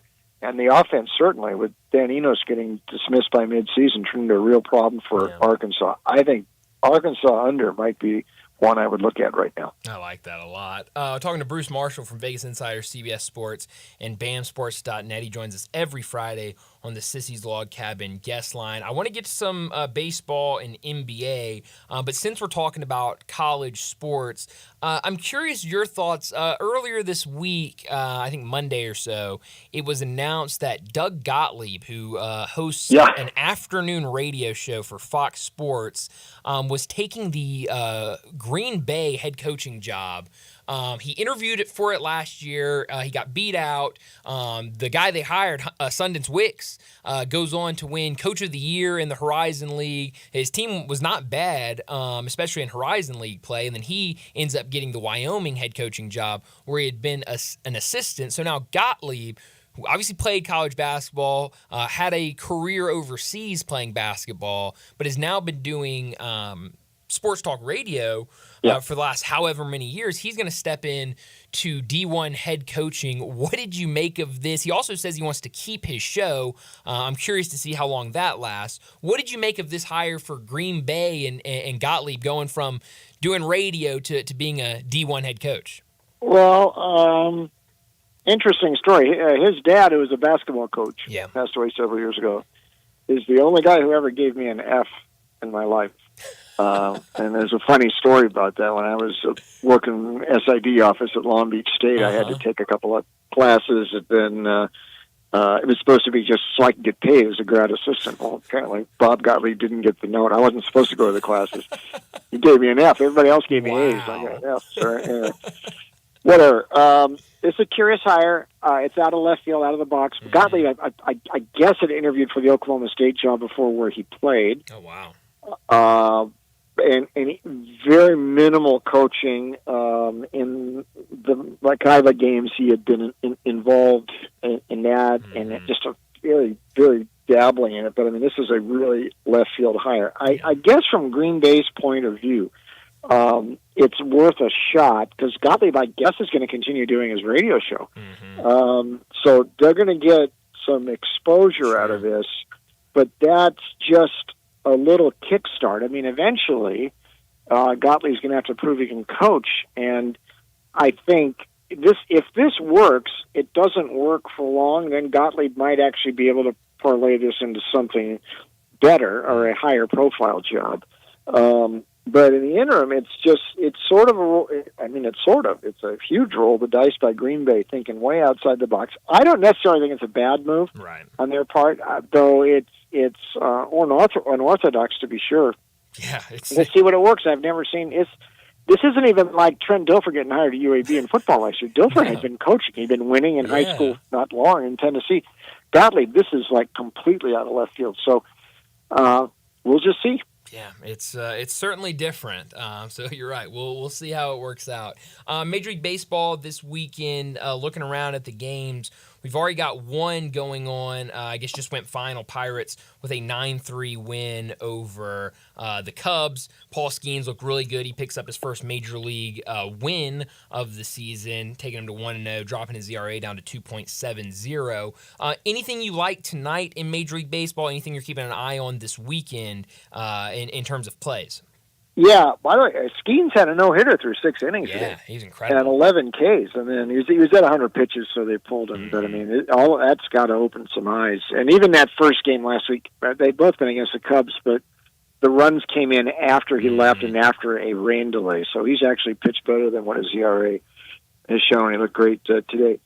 A couple of developments here. One, out west here, what's going on with the Rockies now? All of a sudden, 7 straight wins. They play the Giants tonight. They're an underdog. The pitching has been absolutely outstanding for Colorado here in the last week. And a couple, and sweeping Texas and San Diego, those are not chump teams. So Felton goes tonight. We'll see how that goes against San Francisco. He's an underdog. Houston is the one I'm watching, Brian. We were kind of waiting for a buy signal on the Astros, and maybe we've gotten it here in the last week.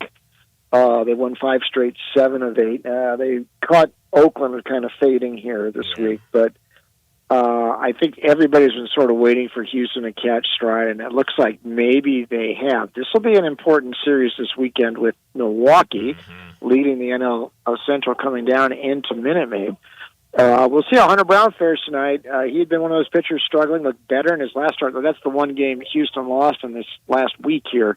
Peralta goes for the Brewers. His last 2 road starts haven't been that good, but I think this is a real interesting series here. A lot of people still think Houston makes a run, and it looks like they might be putting things together. So I would definitely watch the Astros this week. And one other thing, I bring up the A's. The offense has gone on the blink.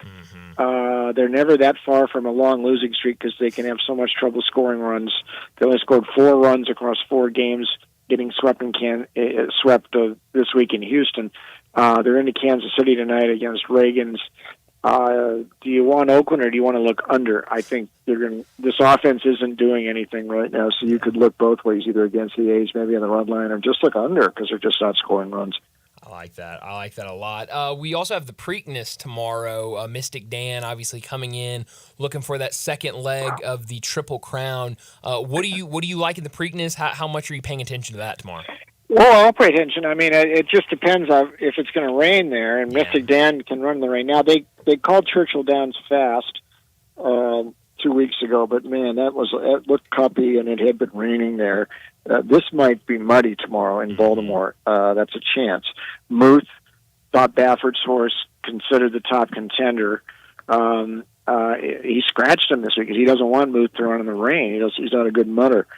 So Muth is out. He probably waits to the Belmont. It's never a sure thing for the Derby winner to do it again in the Preakness. So Mystic Dan's going to get a challenge. If it's raining, it's a plus for him. He's proven he can run in the off stuff even before the Derby. Uncle Heavy, though, goes on. Right now he's sitting at 20-1. He is a mutter, supposedly. So keep an eye on him if it rains, and that might be one to watch there. One other thing, Baffert, he's not banned from the Preakness, and he did scratch Muth, but he's got Imagination, another of his horses in the race. He has won this thing a lot. has won it back-to-back in the past, and I would never discount a Baffert horse here, so Imagination's another one to watch. But if it's raining, Old Heavy is, or Uncle Heavy, that's the one that I would think is the long shot to look at. I like it. Last thing for you tonight, Knicks and Pacers on ESPN. I think right now the Pacers about a 5.5 point favorite. That total sitting somewhere around 216 and a half. What do you like in this one? Do you like anything in the basketball game tonight? Yeah, a little under. Maybe this series has slowed down some. I was very disappointed in the Pacers in Game 5. I thought they got rattled by the crowd and the organ music at New York, and they let second, third chances to the Knicks. They got out-rebounded 53-29. That makes me think they're probably not going to advance out of this round. But now they get them at the Knicks at home. This has been a total home series. The Pacers blew them out by 32 on Sunday in Game 4 at home. I would probably go with Indiana tonight. Lay the points, maybe look under. Remember, there's a thing like we saw Denver last night. When you fall behind in Game 6 and you've still got another game coming up at home, you can wave the flag kind of early, which Denver did last night. The Knicks, with their shorter roster now, and Anunoby's still out. We know about Randall and Bogdanovich and Robinson. I wouldn't be surprised if Thibodeau did the same things. If they fall 12-15 behind, don't push it. You got one more game at home. So Indiana for me tonight, maybe an under as well. I like it. Bruce, where can people find more of you? Yeah, thanks, Brian. Check me out online at VegasInsider.com. We're having a pretty good run here. NBA, MLB has recovered this week. Won in the NHL last night. Stanley Cup going tonight, too. Got a couple of good games. So my picks there at VegasInsider.com. You can also read my stuff at CBS Sportsline and PicksSportsline.com. Bruce, enjoy your weekend. We'll talk to you again next Friday. Okay, Brian. Thanks, Bruce. Bruce Marshall joining us. Talk a lot of wagering. Vegas Insider, CBS Sports, BAMSports.net. Go check out all of his picks. He has been pretty hot lately, for sure. Let's go ahead and get to a break. Last night, a very interesting game where the Timberwolves beat the Nuggets 115-70 to force Game 7. We've got another big game tonight between the Knicks and the Pacers. So on the other side, we'll talk some NBA playoffs. Stick with us. You're listening to Sports Time on Sports 56, 98.5 FM. Broadcasting from the Family Leisure Studio, we are Sports 56 and 98.5 FM. You or someone you know or care about has dealt with a difficult divorce. When facing divorce, you need the attorneys at Rice Law. Nick and Larry Rice lead the firm with 3 generations and 7 decades of experience. Located in Memphis, serving the entire state of Tennessee and North Mississippi. Rice Law is who you need to call. Simple or difficult divorce, they know how to handle it. Call Rice Law at 901-526-6701, or for more information, visit them at aboutdivorce.com. That's aboutdivorce.com. Brian Elder's Roofing Solutions. It's silly season in the life of your roof. I'm Brian Elder, 867-0303. The weather can be unpredictable, and I'm ready to get more life out of your roof with our award-winning Owens Corning repair team. We're the repair guys the other repair guys call when they can't find the problem. Leaks become black mold when ignored. That's why when you call me, I start my inspection in the attic. Is it time for a beautiful new roof? 867-0303. I'll measure your roof from outer space and get you an estimate right over the phone. The best warranty in the business, including a warranty against ice dams. The only roofer in Memphis to offer a warranty against water intrusion due to snow buildup. Ask about military and first responder discounts. 901-867-0303 or BrianElderRoofing.com. Call 867-0303. Brian Elder's Roofing Solutions. When you think about insurance and you want great value without sacrificing great service, I want you to think one place: the Eflin Insurance and the entire Eflin Insurance team. Matt and his group of professionals will access 10 leading companies to find the right home and auto program that fits your budget and your absolute needs. The Eflin Insurance team, the number 386-GER, 386-4777.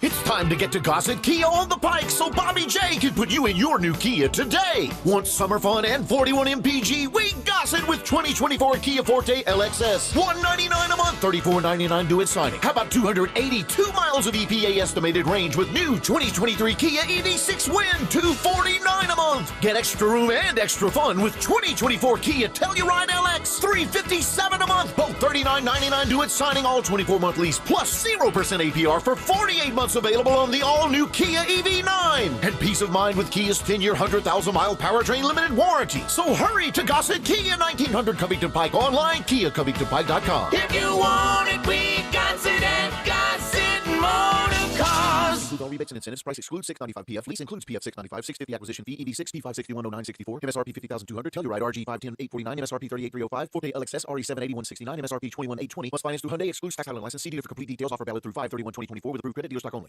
You know, one thing we never talk about is how family-friendly Central Barbecue is. Always has been. At any Central Barbecue location. And there are a lot of them. You know your kids will have a good time and a great meal. The kids' menu is perfect. Everything from a grilled cheese to a junior barbecue sandwich to a hot dog, junior chicken sandwich, or classic mac and cheese, and they all come with a side and a small drink, all at a great price. You just left me with literally nothing to say about kids at Central Barbecue. I was just trying to be thorough. You covered everything. What am I supposed to talk about? The parking? You just stole the whole commercial.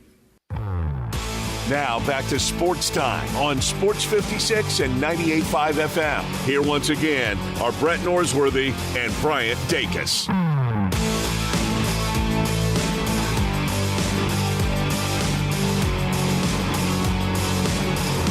All right, Xander Schauffele. What is he now? Tied for, or back to first? How about that? Back to first. 12 under through 9. Tearing it up. I love that. I guess like when we started talking to Bruce, he was like third or fourth. Like I think Scotty was in front of him maybe, and maybe somebody else was in front of him. Like he was at like 9 under, but he must be tearing it up. I love it. Yeah, like he ended day 1 9 under. Sure. And then everybody caught up. And so now he's like trying to get back ahead of everybody. Yeah. And eventually, like when he teed off, he was like, you knew he's gonna take the lead again. That's like, and obviously like golfers can't decide like when they start early and then the next day get to go late. But I think like that makes it so much better for you if you get a lead on day 1 and then you go off in the afternoon on day 2, because you can kind of just be like, all right, I know what everyone's done in the morning. I know what people have shot. Now I can go out and just play my game. You're not having to like, because I feel like it's a. And I've never played golf at a high level. I've never played in like a scramble or anything. But I just feel like it'd be terrifying to like go off in the morning on like day 2 or any day really. And now like tomorrow and the next day he'll be like last group. But like I feel like it'd be terrifying to have a lead in the afternoon round on Thursday, go early on a Friday, and like you get this lead and then you're just like sitting there the rest of the day like, oh man. Yeah. I could have done better. What if this guy comes out here in the afternoon and lights it up? You know, now you kind of know. Yeah, he has the benefit of letting the field catch up to him on day 2, and then just for him just to say, all right, cool. Like, all right, let me get a few more birdies on day 2. Kind of either extend the lead even more or kind of maintain his lead, and then you know we'll see what the turn looks like on tomorrow. So if anybody's curious why we feel so invested to Xander, not only he's leading, we both have him in our golf picks this week. I have him for this show. Zach, you have him for Dave's show. I have been more, like this is the only week that I've been super invested. Because you have right now 1, 2, and T3. Yes. That's incredible. I don't know how I managed to pull that out. Fingers crossed that it stays like that. I mean, I hope so. That's great. Just a playoff hole wouldn't be mine with those top 3. No, I mean, why not? The closer down the stretch, the better, I guess. Just a quick update on the PGA Championship. Xander, he's in first, 12 under. He's 3 under for the day through 9. Colin Morikawa right behind him at 11 under. We've got 3 guys tied at 9 under. Dietrich, Scheffler, and Hubbard all 9 under. 3 guys tied T6. Finau, Thigala at T6, Harris English, and Bobby McIntyre, both T9. So that basically rounds up your top 10 So a lot of good names up there towards the top. I think Brooks Koepka is like right there behind them as well. I know, T14 right now for Koepka and Hovland, Victor Hovland. That's yesterday. We were talking Hovland could be a guy to keep an eye on that maybe had kind of a quiet day one, but really comes out in day two and lights it up and looks good. I think Dan Reardon pointed him out to us. So just a little bit of a golf update there for the PGA Championship at Valhalla that has been very eventful today with a lot going on this morning. But we need to talk NBA playoffs. We haven't talked much about it today because so much going on, so much to talk about. But, Zach, last night, Timberwolves beat the Nuggets 115-70, forcing a Game 7. And Alan Bell talked about it earlier, like, game was over by halftime, easily. It was really over by, like, early in the second quarter. And really, it just never looked like Denver was gonna do anything about it. And I think, we just talked about it with Bruce. Bruce kind of said, it almost feels like they said, all right, we're fine. We can just let this one get away and move on to Game 7. Yeah, that's kind of what it feels like. But then at the same time, I need to bring somebody front and center. Okay, please.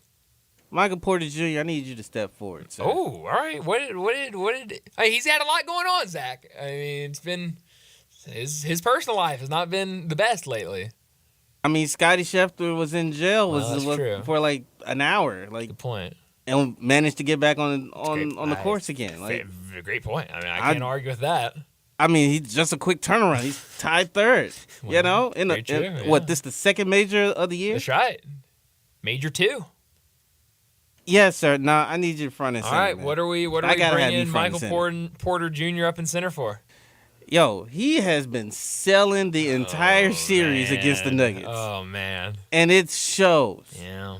It shows. Like it's one thing not be able to knock down your shot. Right.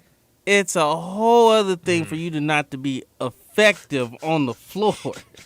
Like it's like you're literally playing yourself off the floor on both sides. Right. Like I get it. Like make or miss league. That's the NBA. Sure. But dude is like 6'10" and he's like getting played off the floor on the perimeter. Like it's like what we doing here? Yeah. What are we doing? Yeah, I mean it wasn't great, but I mean nobody was very good last night. For No, the Nuggets. but but you're saying all series. All series, man. Different. Like cause he was great in the Lakers series. Like you saw him being a little bit more engaged. Like he was knocking down a lot of the shots. Yeah. Effective on the defensive end.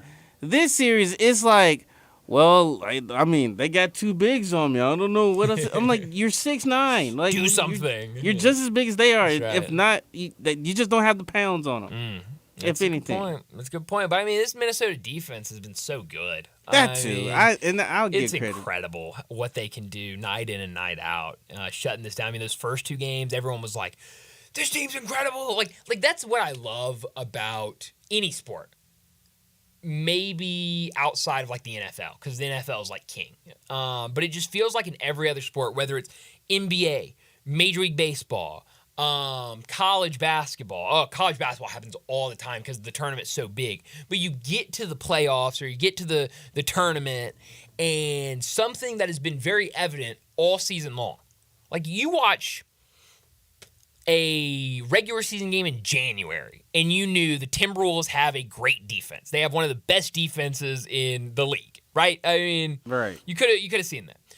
But we get to the playoffs, and there are so many people that aren't watching, regular season Timberwolves basketball games, and they're like, "Oh my gosh, look at this defense Minnesota's playing. This is incredible." It's like we knew that. If you just watched a game, you knew that. And it's the same every year in college basketball. They'd be like, who's this random guy for this team that's playing lights out? Who's ever heard of him?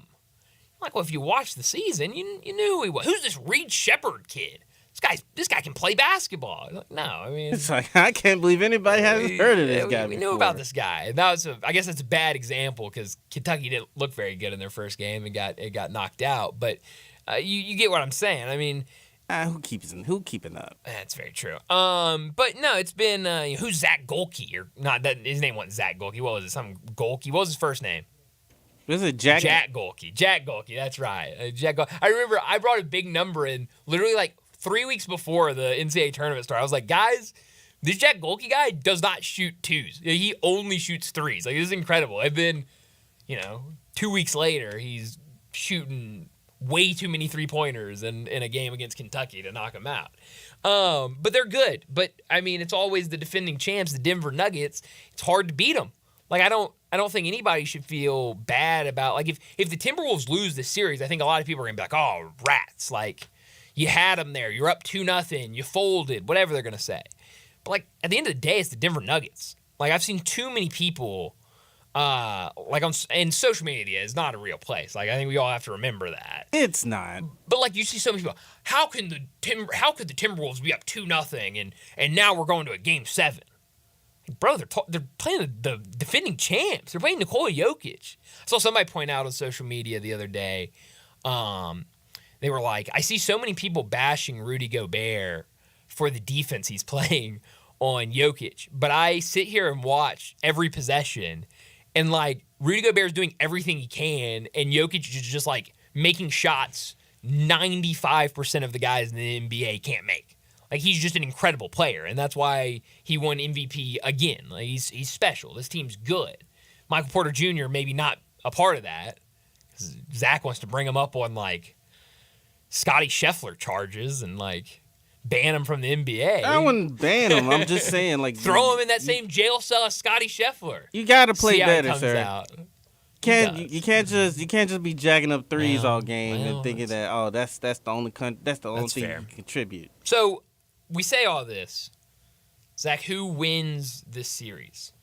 One game for all the marbles. Win or go home. Who's left standing? Give me the Nuggets, man. Like that's been the team I've been all series. Okay. We all win? So it's Mike. You get up there. My original. Can't hear you. Get up there. Yeah, get up. Yeah, get up. There you go. I can hear you, but I just wanted you to get close to the mic. My original prediction was the Timberwolves in 6, and this was before the series even started. But now I'm going to have to make some alterations, and I'm going to go with the Timberwolves in 7. They showed the first 2 games that they can win on the road. Okay. I don't think playing in the altitude is going to be too big of an obstacle for them. So I'm going to go with Anthony Edwards. A 40-piece closes out 40-piece. The defending champs. Holy cow. And you see the Timberwolves get the victory. All right. I like it. So we'll see. You know what? I'll just stay in the middle. I won't even give a pick. It's y'all two against each other. How about that? I mean, it doesn't hurt me regardless. So Your life's on the is line, what it is. Zach. All right. What do you expect tonight, though? It's been weird. Like, these series in particular have just been so hard to, like, figure out. I mean, just look around. We're talking about Timberwolves and Nuggets. Hard to figure out. I think OKC and Dallas has been back and forth, hard to figure out. I think everyone pretty much knew Boston was going to take care of business against Cleveland. But then you got this series between the Knicks and the Pacers, a Pacers team that I don't think many people going into the playoffs thought they were going to beat the Bucks, but then the Bucks get banged up. Giannis is unable to play after it was first, sounding like he was only going to be out for a game or 2. He's not able to play at all. Dame's out for most of the series. Pacers advance, and now you're like, okay, this Knicks team looked really good in round 1. They'll continue to look good in round 2, but now it seems like everybody on the roster is hurt or banged up. And so we'll have another game tonight. Zach, what do you expect to see tonight in Indianapolis? And I think Indiana's a 5.5-point favorite. Well, this is Game 6, right? 6, yeah. So in Indiana. Yeah, Game 6? Yep. At Gamebridge. In my mind, I want the Knicks just to close this out, man. I think they want to close it out. I mean, I think you need all the rest time you can possibly get. Because I don't know when Game 1 against the Celtics begins. Well, I mean, who cares when it begins? I would way rather get done. You actually need to care because it's like if you can close them out. But I don't want to go to a Game 7 and play the Pacers and then have to turn around and play. I would rather play 6 games and turn around and play Boston than 7 games and turn around and play Boston. So if the Knicks beat the Pacers tonight, it's Friday. The first game against the Celtics is Tuesday. Okay. That's like 3 days of rest. And you're without OG, Bogdan, Mitchell Robinson, and Julius Randle. Yeah. What? And then you got a hobbled Brunson. Yeah. I say you got to. I feel like you got to finish the series tonight. I mean, they got to get it tonight. Because I do not want to. Because I mean, this series has been so unpredictable. I don't want to have to force a game 7, kind of see what happens, leave it up in the air, and then have to play Boston. I mean, maybe you could just be crazy. Not calling you crazy, but you could just go like a crazy conspiracy and say, all right, stick with me. You lose tonight to the Pacers and force a game 7 because OG may be close to getting back. And if we force a game 7 and then beat, what do we know what day that game 7 would be? Game 7 would be Sunday. Okay, game 7 would be Sunday. So then when would game 1 be? It wouldn't still be Tuesday, would it? Yes, it will. Oh, it'd still be Tuesday. Oh, so either way, who cares? I was going to say maybe you force game 7. No. So that it's a little bit longer until you face Boston and try to get these guys rested. But if it's Tuesday, regardless, get the series done tonight. Yeah, gotta get Yeah, because the schedule ain't changing. Yeah, that's a good point. I didn't think about that. It's not changing it's not changing because you went to game 7. So do we bet on the Knicks tonight? Is that what I'm hearing, Zach? I'm pulling for the Knicks. But that's not what I'm asking, Zach. I'm asking, do we bet on Well, them tonight? there's a difference between betting and rooting. Exactly. So I am rooting for the Knicks. The betting side of things, I'll leave that to you. So okay. I've been staying away from these NBA games. But I might go out there tonight. I don't know. Johnny Radio is the person you need to ask to for NBA bets. Came on yesterday. It was like, I think you just sprinkle a little bit on the Timberwolves, I think he said last night. I was like, oh, that's a great play. And then he was like, and then the Reds. It's like, okay. They all went and asked me about the Reds yesterday. I was like, I will not bet that game at all. Like, that sounds terrifying. Reds, who haven't been playing necessarily good baseball lately. Against the Dodgers. Like, no thank you. Like, they might win, but no way you're getting me to bet on that. Yeah, it's gonna be interesting. So I'll leave it to them. It's gonna come down to the role players. Sure. It's coming down to because at any point in this Pacers tonight's game, because it's in Indiana, like Ben Shepherd can go off. Yeah. And then Ben Shepherd's been fun to watch. That's a good story right there. He could just go off, and it's like, oh, the Pacers goes on to win Game 6, that type of thing. I'm just hoping for a fun game. You're hoping for a fun game, but if the Knicks want to move on, their role guys got to step up. Like obviously, DiVincenzo, Hart, and the Brunson, the Nova boys, they've done their job. Sure. They kept this series entertaining. They kept their season afloat. You need somebody else to step up. It's not ideal that you're missing like 4 contributors in the rotation. It's not ideal, but somebody got to step up. I'm with so you. You're looking at Alex Burks. You're looking at Precious Achua. You're looking at Deuce McBride. Yeah, Deuce McBride's been It's like, hey, we need you to replicate one more time, and then we get 3 days off, and then we'll see what OG's looking like. Oh man, got to get OG back.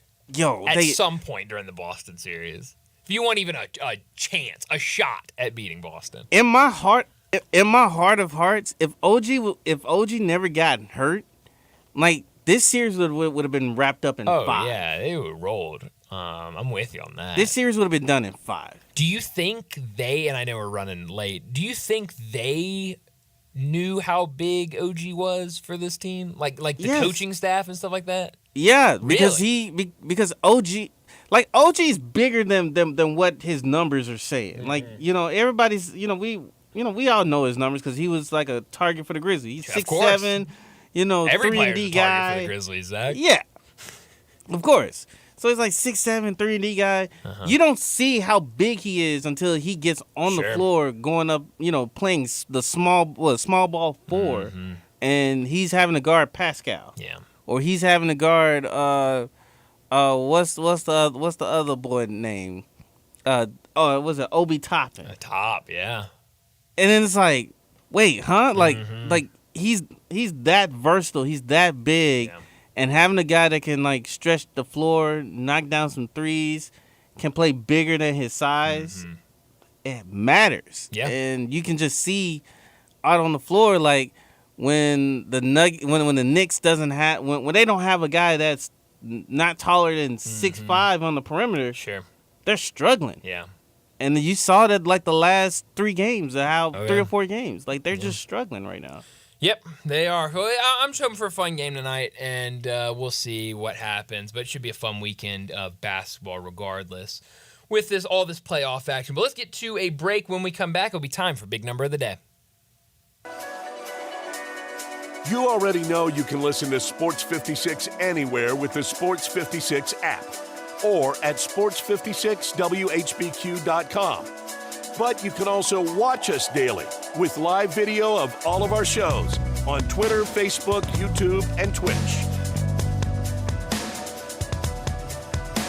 Are you aware? It's patio season. Family Leisure sure is. That's why they have factory direct pricing on swimming pools, spas, and even, yes, patio furniture. Yes, sir, it's indeed patio season. So come by Family Leisure and check out all the brand new 2024 patio furniture sets. And with patio season here, you know that pool season will be here before you even know it. So buy now to get in line for your pool installation and get preseason pricing. Plus, you could save $1,000, $2,000, $3,000, even up to $5,000 on all spas and swim spas. Family Leisure has got special pricing on all in-stock saunas, theater seating, pool tables, and even outdoor kitchens. I love it when it's patio season because of all the fantastic deals that Family Leisure makes available just for you.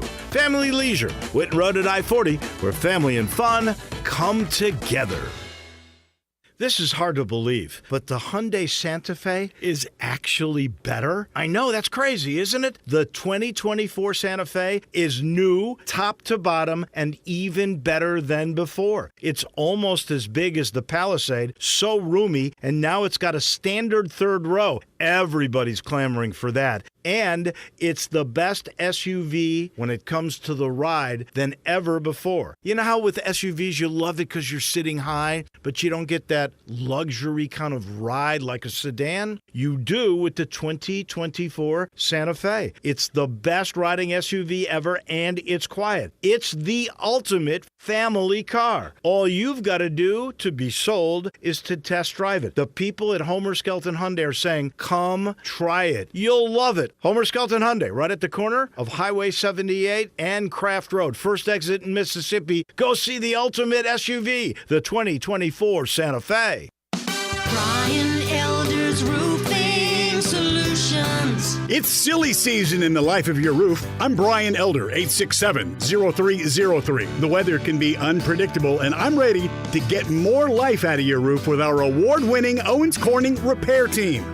We're the repair guys the other repair guys call when they can't find the problem. Leaks become black mold when ignored. That's why when you call me, I start my inspection in the attic. Is it time for a beautiful new roof? 867-0303. I'll measure your roof from outer space and get you an estimate right over the phone. The best warranty in the business, including a warranty against ice dams. The only roofer in Memphis to offer a warranty against water intrusion due to snow buildup. Ask about military and first responder discounts. 901-867-0303 or BrianElderRoofing.com. Call 867-0303. Brian Elder's Roofing Solutions. Locally owned and operated for over 40 years, Automatic Gates Construction tailors custom gate solutions for all your residential, commercial, and industrial needs, including repairs, maintenance, and installation. Automatic Gates Construction specializes in designing and installing automatic gates and fencing that seamlessly blends security, functionality, and aesthetic appeal. Elevate the safety and efficiency of your property with a premium gate solution. Automatic Gates Construction at myautomaticgates.com.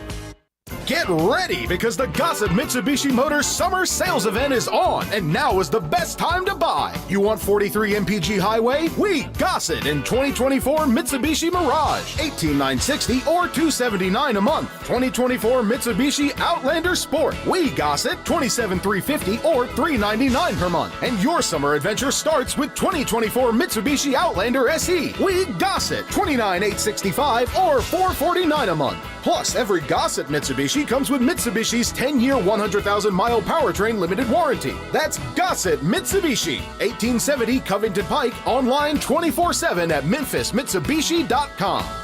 If you want it, we got it at Gossett Motor Cars. Mirage RHFO 9083, MSRP 19460, Sport RUO 110 764, MSRP 28070, Outlander RZO 53896, MSRP 30895, PF 695, acquisition fee 595, 15 cents excess mileage, excludes tax, title, and license. See dealer for complete details. Offer valid through end of the month with approved credit dealer stock only. As the seasons change, so does the need for reliable home comfort. It's time to turn to the experts with Choates, where your family's comfort is our top priority. Right now, Choates is making it easier than ever to upgrade your home's climate control with our exceptional Carrier systems. There's never been a better time to enhance your comfort. Select from incredibly low monthly payments, 36 months no interest financing, or choose our $1,650 Cool Cash rebate instead and lower the upfront cost on select Carrier systems. It's not just savings, it's Cool Cash in your pocket. Low monthly payments, no interest financing, or Cool Cash rebates? Whatever you choose, you're choosing quality, reliability, and the trusted service of Choates. Call us today at 347-8086 or visit ChoatesHVAC.com to learn more about these incredible savings. But hurry, these deals are as fleeting as a cool breeze on a hot day. Choates, let our family serve your family. Now back to Sports Time on Sports 56 and 98.5 FM. Here once again are Brett Norsworthy and Bryant Dacus.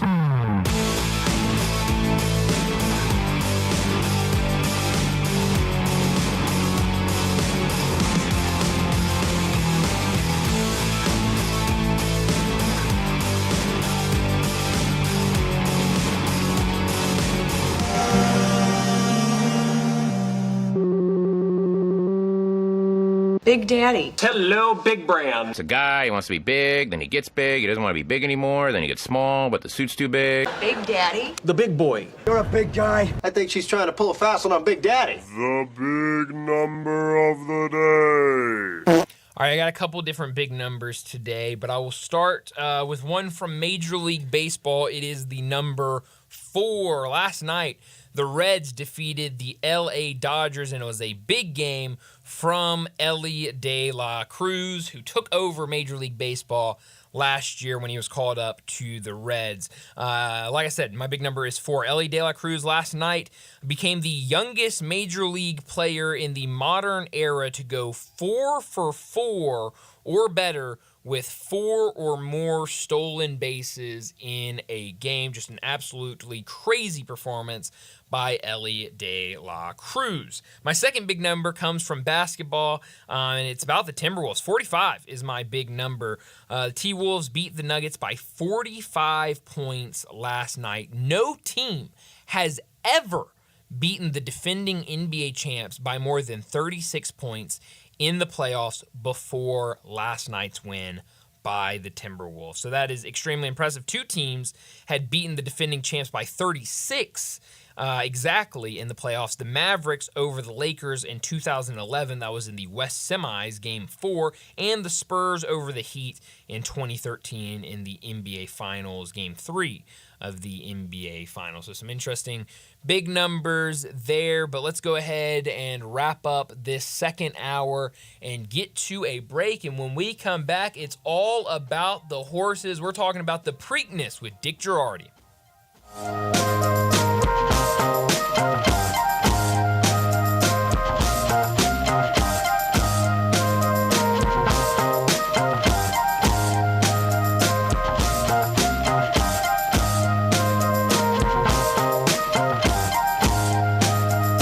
Are you you looking for a better way to sell farm, construction, or fleet equipment? Purple Wave Auction takes the hassle out of selling heavy equipment. Our experienced auction professionals make the entire process easy and will market each asset not just to our enormous equipment buying community, but specifically to the right bidders who are eager to purchase your specific assets. We'll handle the paperwork and payments so you can get back to running your business. Join the growing list of happy sellers who don't just sell but succeed with Purple Wave Auction. Straight, simple, sold.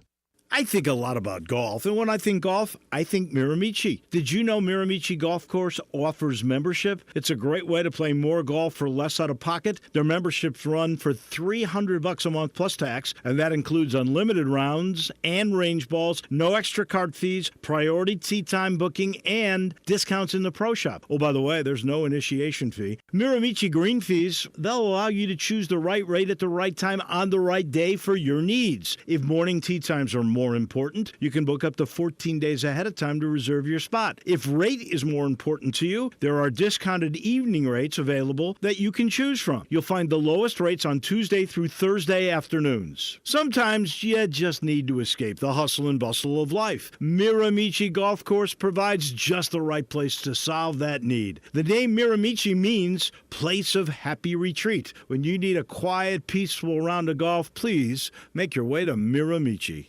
Yo, Mark, long time no see. You still down at Dyer's? Man, I'm not down at Dyer's. I'm out at Collierville Historic Town Square. When'd you move out there? We've been out there for about 13 years. We've got the shops, the park, we got the train the kids like to play on. You still cooking those burgers the old-fashioned way? Man, we're still flattening out those hamburger balls on a slab of marble and skillet frying them the old-fashioned way like they've been doing for 100 years. Dude, you still have those onion rings. Man, they're fantastic. Hand-breaded, served up just right. I loved those milkshakes. Please tell me you're still doing those. Man, we are hand-dipping those shakes, putting them in the old glass in the shake tin, served the old-fashioned way. You got any new items out there I need to know about? We're just doing a lot of gourmet sandwiches. We've got farm-raised catfish straight out of the Delta. We've got some hot tamales from Pasquale's Tamales out of Helena, Arkansas. Man, are they served in the husk? What those guys like to say, they're so good, you'll suck the shuck.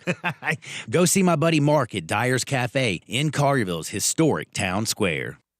Brian Elder's Roofing Solutions. It's silly season in the life of your roof. I'm Brian Elder, 867-0303. The weather can be unpredictable, and I'm ready to get more life out of your roof with our award-winning Owens Corning repair team. We're the repair guys the other repair guys call when they can't find the problem. Leaks become black mold when ignored. That's why when you call me, I start my inspection in the attic. Is it time for a beautiful new roof? 867-0303. I'll measure your roof from outer space and get you an estimate right over the phone. The best warranty in the business, including a warranty against ice dams. The only roofer in Memphis to offer a warranty against water intrusion due to snow buildup. Ask about military and first responder discounts. 901-867-0303 or BrianElderRoofing.com.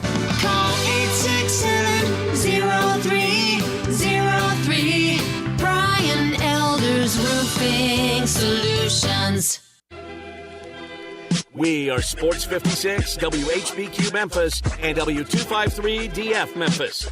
Flynn Broadcasting Stations. Oh, yeah. Sports 56 traffic. Good afternoon. They were trying to move a stalled car in a terrible spot in the Midtown area just a few minutes ago on 240 southbound right at Lamar. It was really aggravating, all that heavy traffic trying to filter down right now out of the Midtown area. Over here on 240 going southbound at Lamar on that stalled car. It remains heavy over here on 240 east up by Poplar, working your way up to Walnut Grove. Hey, 24/7 reliable crane and rigging services right here in Memphis. Tomahawk Crane and Rigging. Check them out at tomahawkcrane.com. I'm Commander Chuck with your on-time traffic.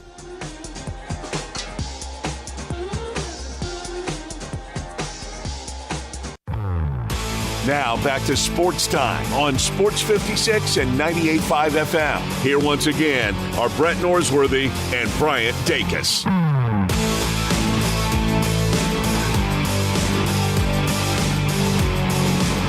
Welcome back into Sports Time. Bryant with you, Zach with you, Lee Aldwin with you. Brett not with us today. He'll be back on Tuesday, taking a couple of days off.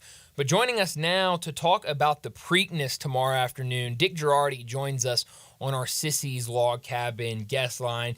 Dick joined us right before the Kentucky Derby to talk all about that. National horse racing reporter and columnist, and 38 years of experience of thoroughbred racing, public handicapping, and has won a ton of journalism awards for his coverage of the horse racing. So we're so excited to have Dick joining us again ahead of the Preakness. Dick, thanks so much for joining. We had you on right there before the Kentucky Derby, and what a Kentucky Derby it was. So much fun to watch. Came down right to the wire, photo finish. What did you make of that in Mystic Dan's win a couple of weeks ago at the Derby?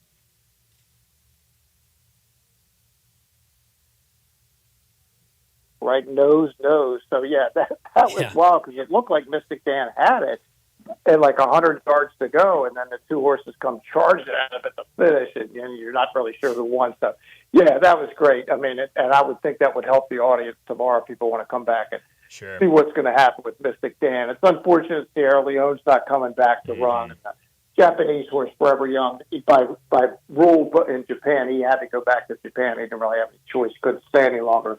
But, yeah, that was cool, and we'll look forward to see if Mystic Dan can get the second leg tomorrow. So I was reading earlier this week, kind of in anticipation for this race this weekend, and there was a lot of talk about they didn't really know if Mystic Dan was going to be able to run at the Preakness, and there was a lot of question about it, but he's going to be able to go. What goes into that decision when it comes to horse racing after a race like the Derby? What kind of goes into it between the trainers, the owners, when it comes to if a horse can run at the Preakness following a Kentucky Derby? Right. So what Ken McPeak, the trainer, said after the race when he was invited to Preakness, he said, that's great, but it says, I just don't want to commit yet because what he wants to do, the horse will typically not go back to the racetrack until the following Wednesday after a Saturday race. Right. So he wants to see, what does he look like? Is he having problems getting into a gallop? Is he, just how is he moving? And in horse racing, the two next important things are how is he eating? I mean, is he eating like normal? If they're not, they're really tired, and then you're thinking, I don't want to run them back in 2 weeks. And what does the blood work look like? Is anything popping up? Is there some issue with this horse that you hadn't anticipated? So all of that goes into it. And what Kenny did, he just said, look, I'm going to take my time. I don't have to decide until the following Monday, which is when the post positions were drawn and when you had to enter. But by Saturday, he had seen enough last Saturday, and he said, you know what, he's in.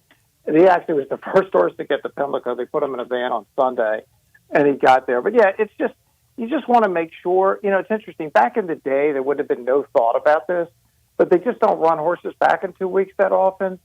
And the only time Mystic Dan had done it, he didn't run well, the back end of it. But he's a different horse. That was last year when he's 2-year-old. He's all grown up now, so I think he'll be fine tomorrow. Right. Well, obviously, the one of the big stories is Mystic Dan, and obviously coming in off of winning the Kentucky Derby. But another story, Bob Baffert back after not being able to have any of his horses in the Kentucky Derby. But one of his horses, the favorite, Muth, was scratched. I think was running a fever.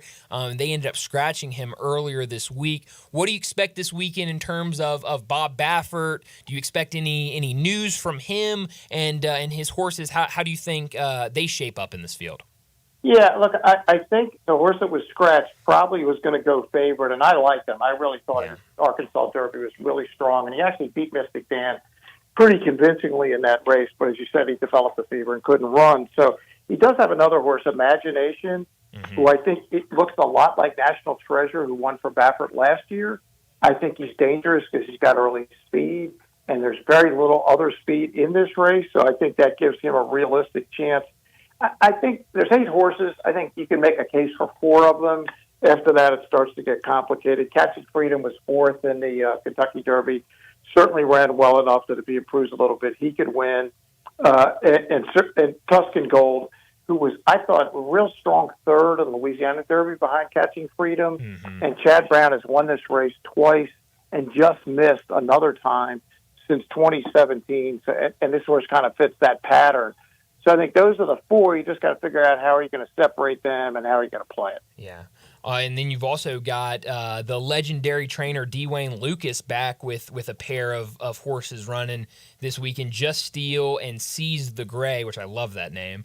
Yep. What do you expect here with his horses, and how do you expect them to run? Right, so they're both at 15-1 at betonline.ag at the moment. I think their odds will come down a little bit.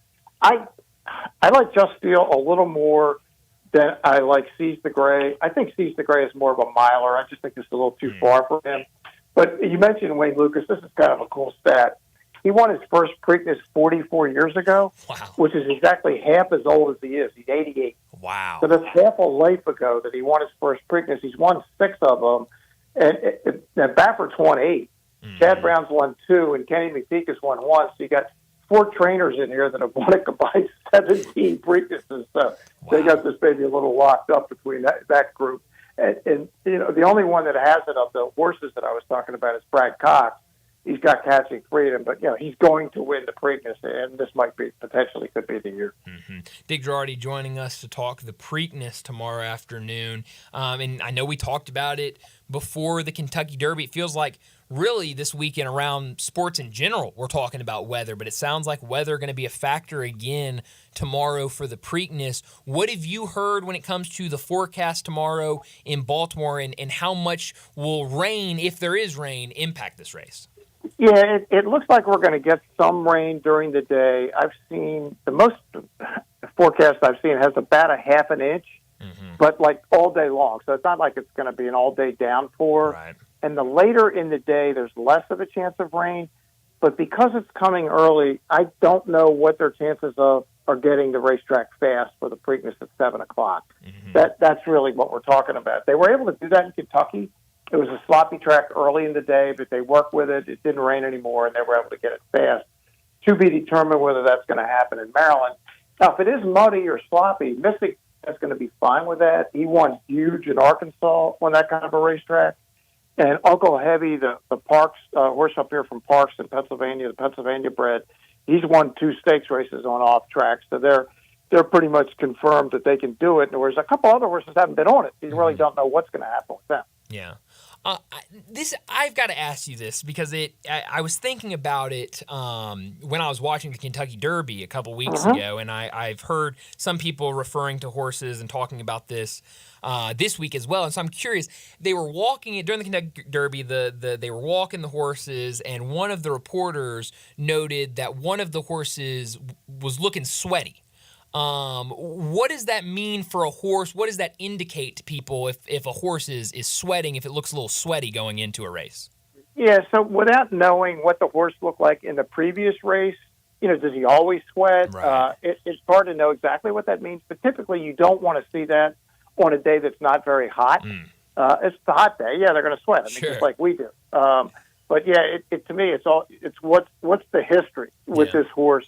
And I'm going to give you an interesting at betonline.ag. They got all these prop bets.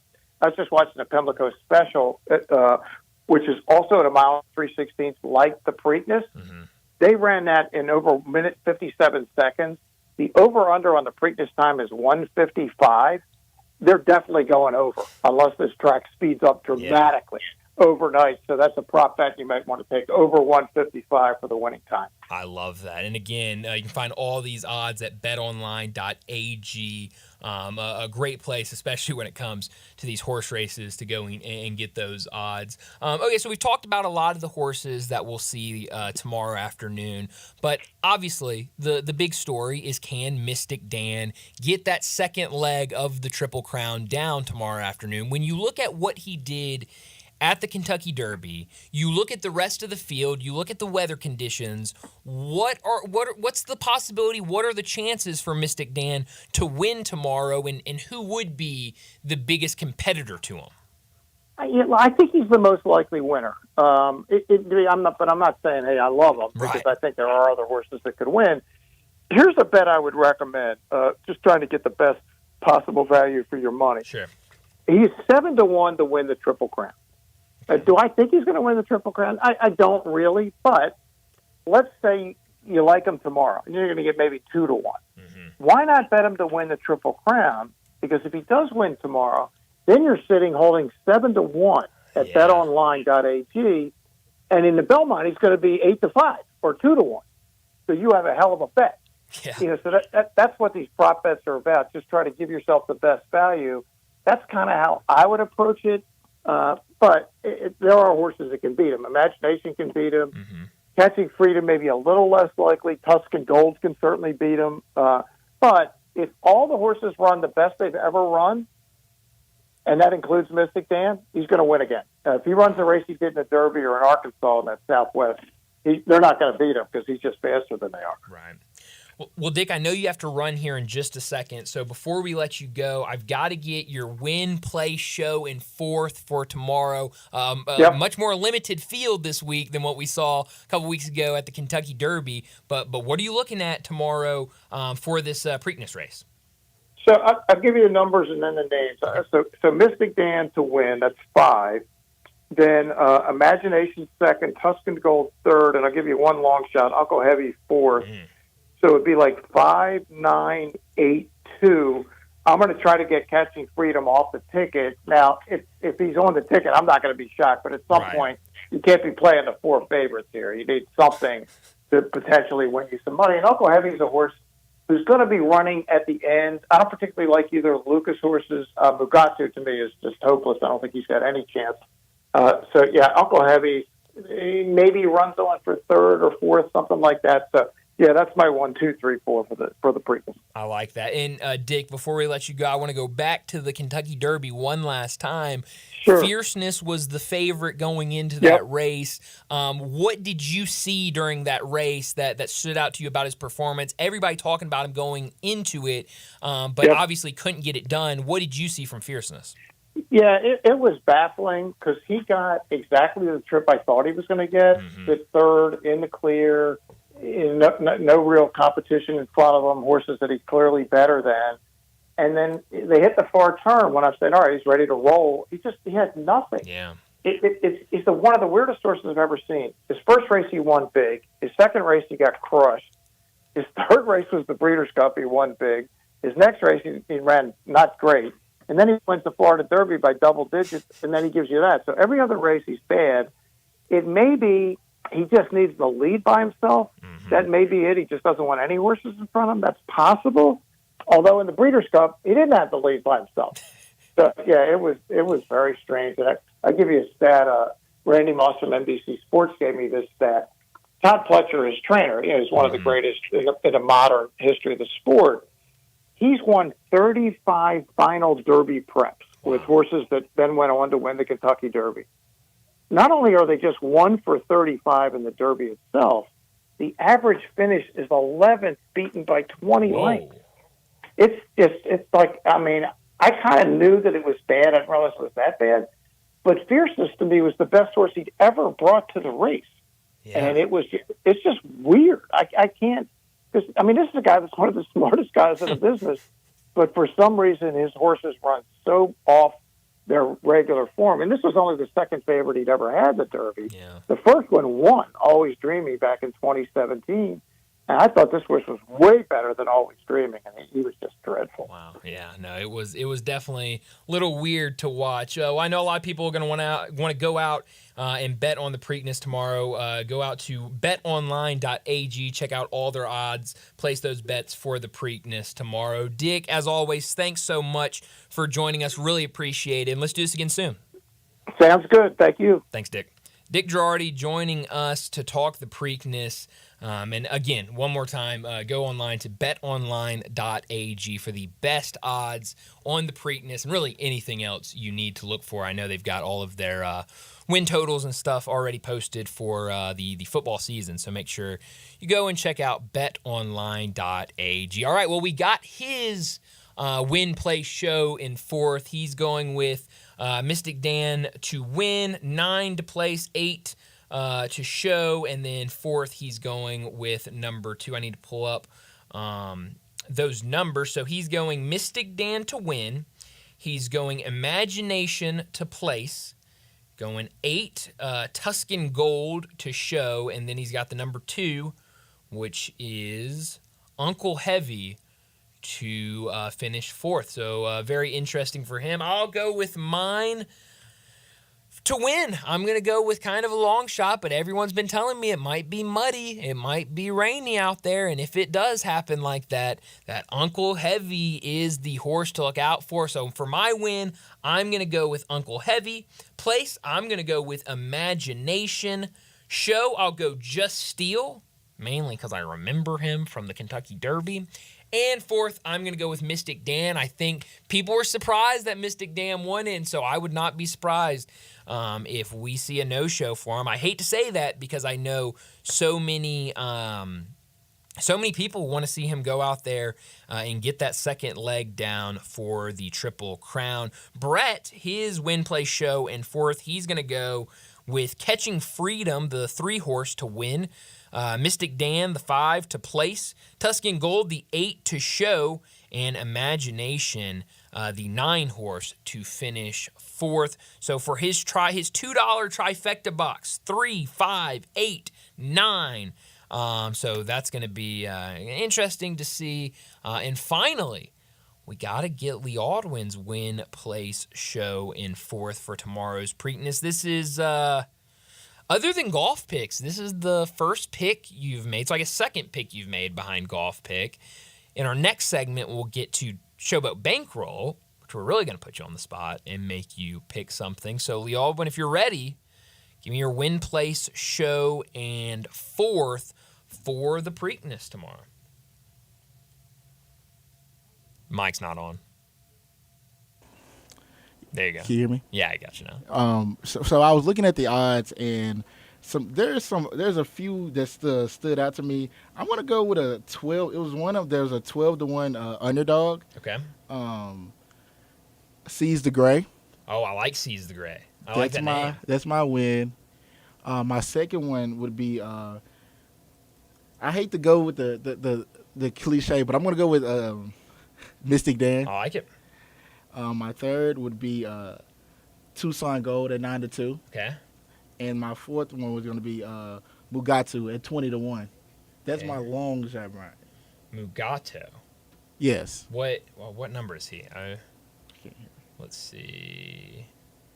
Mugato is the number 1 horse. I like it.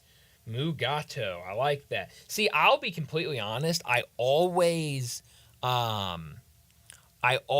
just pick based on the names I like. If I'm being completely honest, they're names I like, and so I like those. Seize the Gray. I always want to say Seize the Day. Seize the Gray, Mystic Dan, Tuscan Gold, and Mugatu. For you, that's your win, place, show. And fourth, mine again, Uncle Heavy, Imagination, Just Steel, and Mystic Dan. And Brett going with Catching Freedom, Mystic Dan, Tuscan Gold, and Imagination. Well, we're going to get to a break in just a second, but I do want to give another PGA Championship update.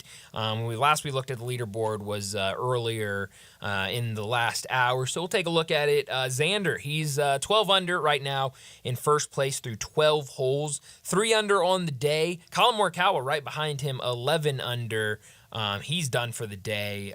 We've got a four-way tie, now for third place. Dietrich, Scheffler, Hubbard, and Thigala all at 3 under, all at T3, 9 under for the day. We've talked a lot about Scotty Scheffler today, 5 under, completed, only bogeyed 1 hole, and that was his second hole. He started on the back 9.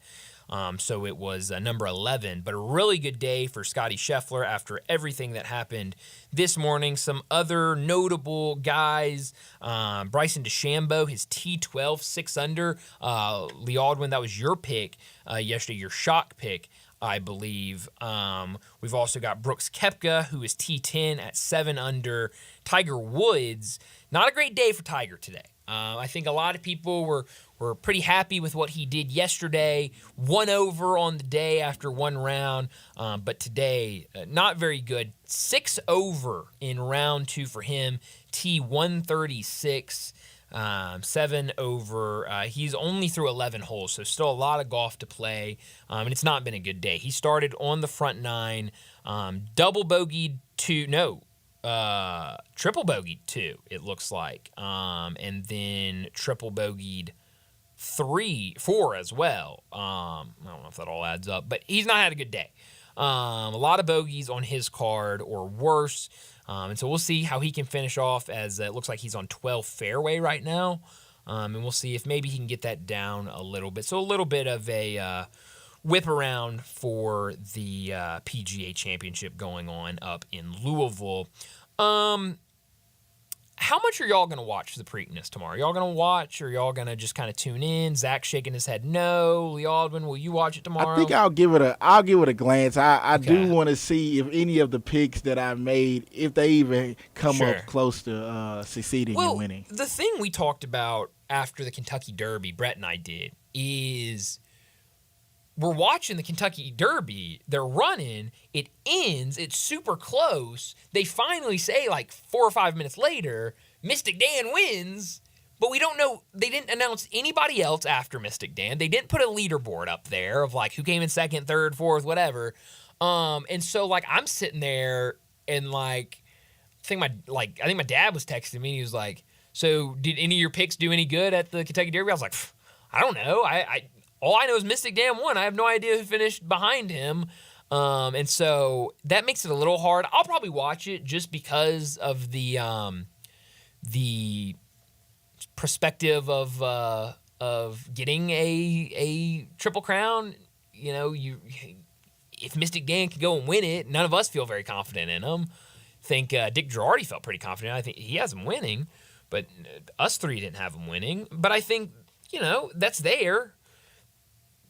And so if he can win it, that'd be cool. And then just one more race for him to win the Triple Crown. So I'll probably watch it. I mean, you really only need to set aside a couple minutes to watch it. I was telling John earlier, as much as Johnny Radio, the highs and lows for him sometimes when he, on his show, when he's got like a day baseball game going on and he's bet on it. I mean, there's multiple times where he'll get on the radio and he'll go, "All right, we're betting on this."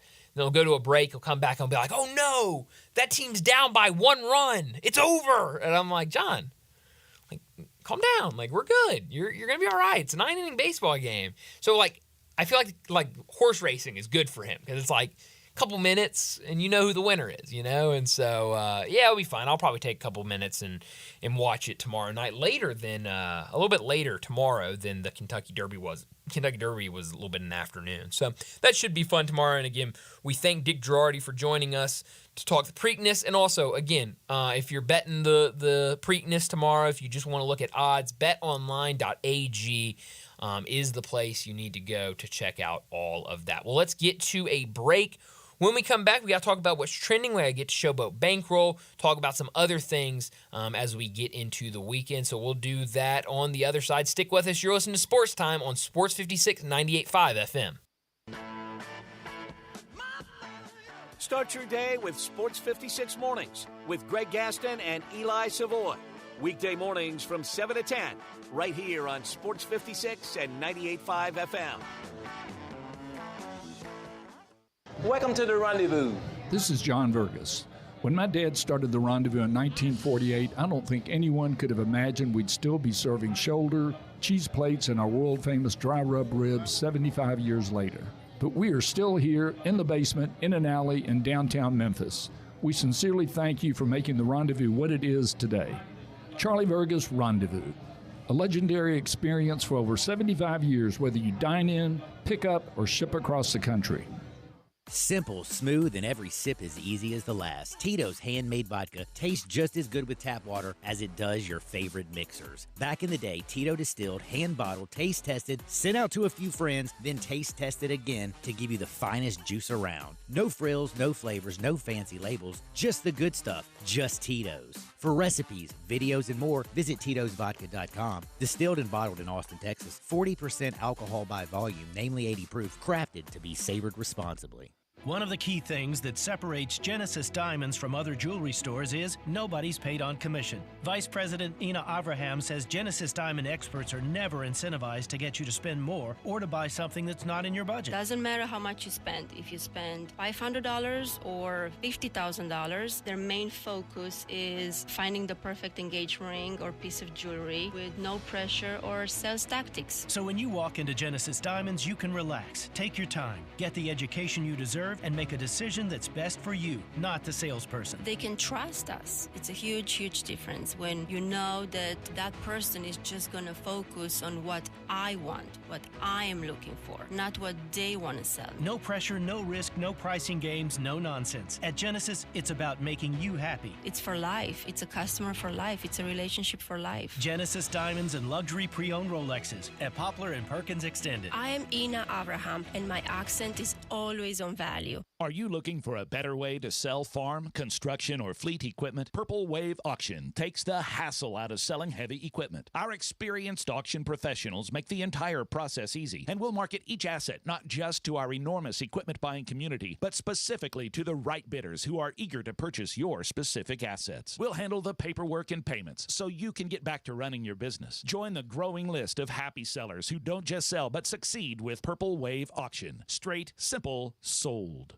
Don't sweat a swing and miss thanks to insurance tokens from BetMGM. Add an MLB wager to your bet slip and activate your bet insurance token. If your bet with the token applied doesn't hit, you'll get your stake back in bonus bets up to a specified maximum amount. That's another chance to step up to the plate and bet on the action out there on the diamond. Baseball is America's national pastime, and BetMGM's favorite pastime, making the sport even more amazing for fans. Whether you want to bet on a no-run first inning, try a signature bet, or take a home run prop, BetMGM has a loaded lineup for all 9 innings all season long. Go to your BetMGM account today to claim your bet insurance token and get your stake back in bonus bets if your MLB wager using the token doesn't win. Only at BetMGM, the king of sportsbooks and official sports betting partner of MLB. BetMGM and GameSense remind you to play responsibly. See BetMGM.com for terms. 21 years of age or older. Tennessee only. Existing customer offer. Subject to eligibility requirements. Rewards are non-withdrawable bonus bets that expire in 7 days. Gambling problem? Call or text the Tennessee Red Line at 800-889-9789.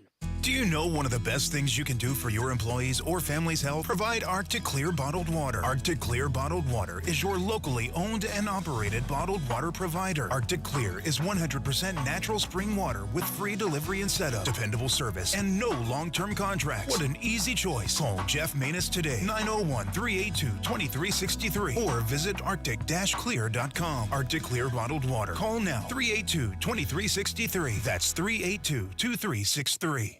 Take your basketball shooting and passing skills to new levels at Shoot 360 Memphis. Shoot 360 is a revolutionary basketball training facility that combines cutting-edge science and technology and provides instant objective feedback with actual hands-on, one-on-one expert coaching that will help make you the best basketball player on any court. Shoot 360 is utilized by a diverse range of basketball players from NBA to college, high school to aspiring young talents. All skill levels use the Shoot 360 basketball program to learn proper shooting techniques, improve their fundamentals, and gain a competitive edge. Shoot 360 Memphis will be moving soon to a bigger and more convenient location in Cordova. So sign up with them now before the big move June 1st. Shoot 360 Memphis. Call them today at 901-316-5500. That's 901-316-5500. Or visit them at 85 Market Center Drive in Collierville.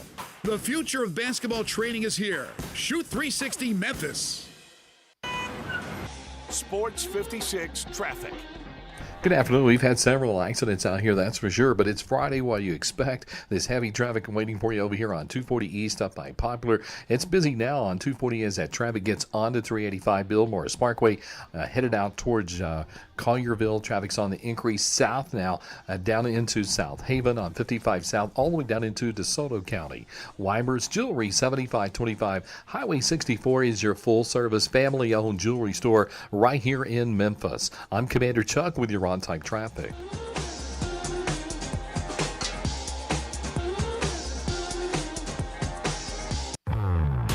Now back to Sports Time on Sports 56 and 98.5 FM. Here once again are Brett Norsworthy and Bryant Dacus.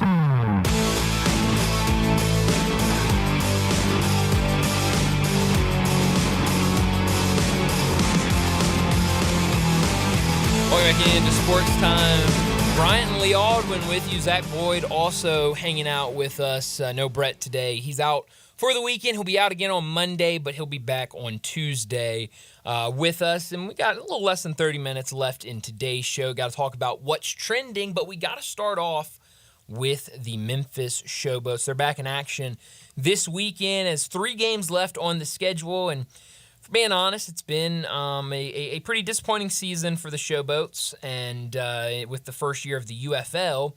But 3 more weeks of action, 2 more home games, which I'm really excited about. I've enjoyed going to Showboat games, and I'm going to try to be at both those final home games and see what they can do. I think Jonah Dillon wrote a story today kind of talking about what we were talking about yesterday with Steve Macy, just about how, like, this team has not played to a super high level this year. They're 1-6 on the year. Wins have not come easy for them. But these are guys that feel UFL's an opportunity for them to show that they can play at the next level, show they can play in the NFL. And so for a lot of these guys, they're going to want to keep going. They're going to want to keep putting film out and playing through the whistle. And so Jonah did a story kind of about that, and I thought it was really cool to see. So tomorrow's going to be interesting. Right now, Michigan an 8.5-point favorite. Tomorrow afternoon, 3 o'clock on Fox. We'll also have a night game tomorrow night, Roughnecks and Stallions, at 7 o'clock on ESPN2. But for the Showboats tomorrow, the Michigan Panthers 5-2 this season. A good team. I know the Showboats have already played them once this season, earlier in the year, at home, and lost. I don't remember what the score of that game was. I'm trying to find it real quick. 35-18. Is that what the score was when they played the Panthers? What week was that? It was April 28th. It was week 5. That's right. Okay, there it was. I was, for some reason, just looking at Saturday and completely missed that on Sunday. So 35-18 loss at home for the Showboat. So now they'll go on the road. And, oh, man. Unfortunately, Lee Aldwin, you will be taking over Johnny's Showboat Bankroll. So let's talk about where we're at with Showboat Bankroll. Do you understand? Do you know what Showboat Bankroll is? Have you been explained what Showboat Bankroll is, or do we need to go through that right now?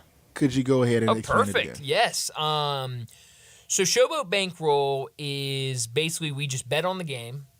You start out with $1,000, and you bet against the spread, and there's no juice or anything. If you start out at $1,000, you bet $50, and you win. Next week you'll have $1,050 to play with.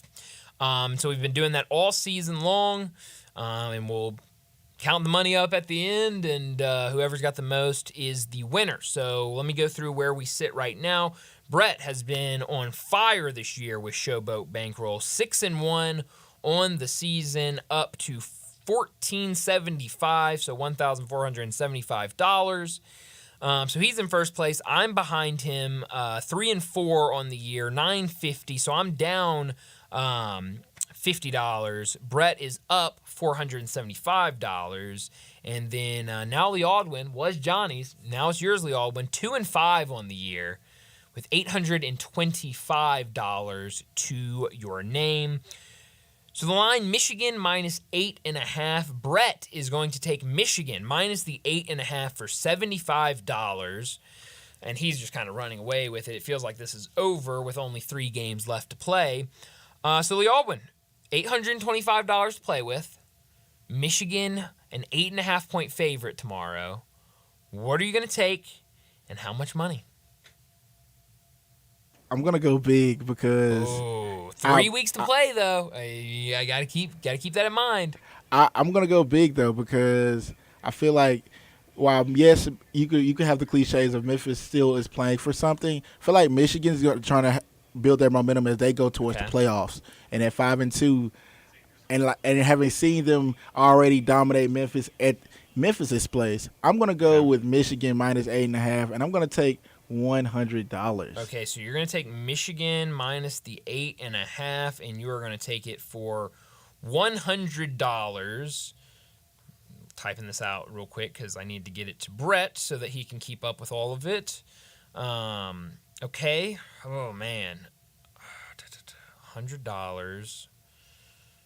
Michigan minus 8.5. All right. Well, y'all are just so against the Showboats. You're Showboat haters, y'all are. So I'm going to go with the Showboats.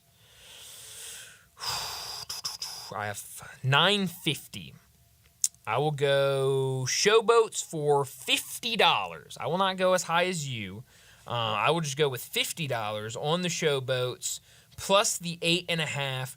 Try to keep it, within that number. I think last week, watching that game, I took the showboats last week as well. I think there were some decisions that I wish they would have made differently and maybe would have kept them in that game. I thought there was one sequence late in the first half where showboats are driving down. Seems like they're in field goal range. I don't know their kicking situation, but based on the kicking I've seen so far this year from them, it felt like they were in field goal range. Probably about a minute left, maybe a little less than a minute left in the first half. Showboats decide to go for it on fourth down. They don't convert.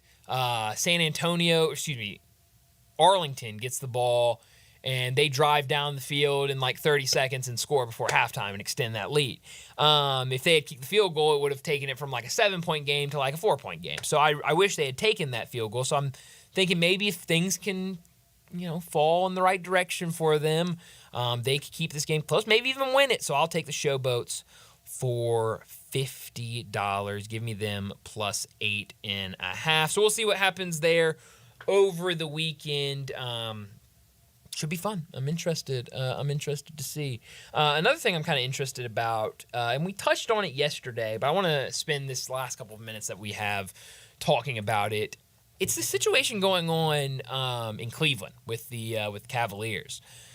They, the first time they've gotten to the conference semifinals since LeBron James. It's a good season. But now, since that final buzzer, we've gotten a lot of reporting that the front office isn't too sure about J.B. Bickerstaff.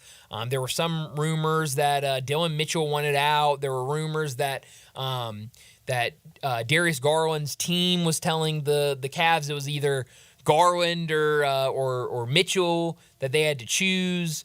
It was Evan Mobley. There were rumors came out that he told the Cavs he didn't even want to be drafted by them.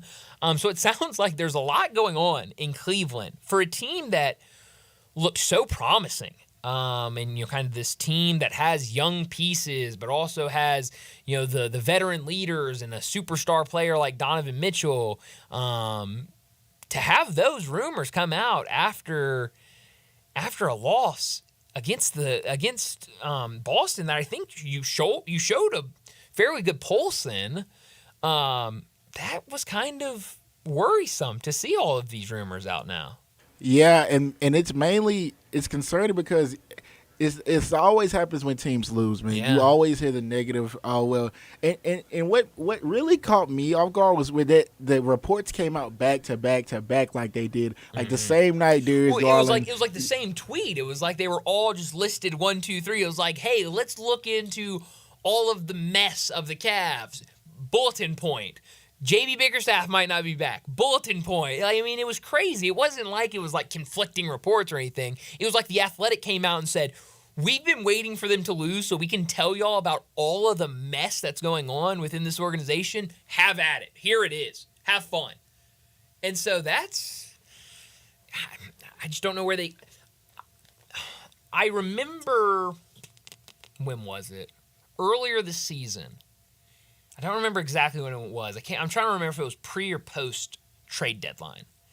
And this story came out, and it was like on like some random Cleveland Cavs blog, like CavsNation.com or something like that. Like every team has a blog like this.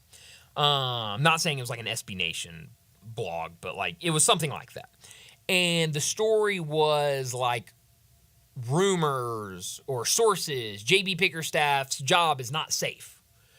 And I was sitting there going like, JB's done a fine job with the Cavs. And this Cavs team's been injured like most of the season. Like Darius Garland was out. Then Darius Garland gets healthy. Donovan Mitchell is out. Evan Mobley has been injured throughout the season. Jared Allen's been injured. Like all those guys that you want to be that core have dealt with injuries this season. Like what do you want this guy to do? So I read the story and it was basically like, I think like somebody within the NBA told them, or within the franchise told them that there are some people in the front office that thinks this team should be better offensively based on the guys they have with, those guys I just mentioned, that they should be a better team offensively, and that the struggles offensively has really concerned people in the front office. And I think what this boils down to, and I think John Fanta tweeted this out.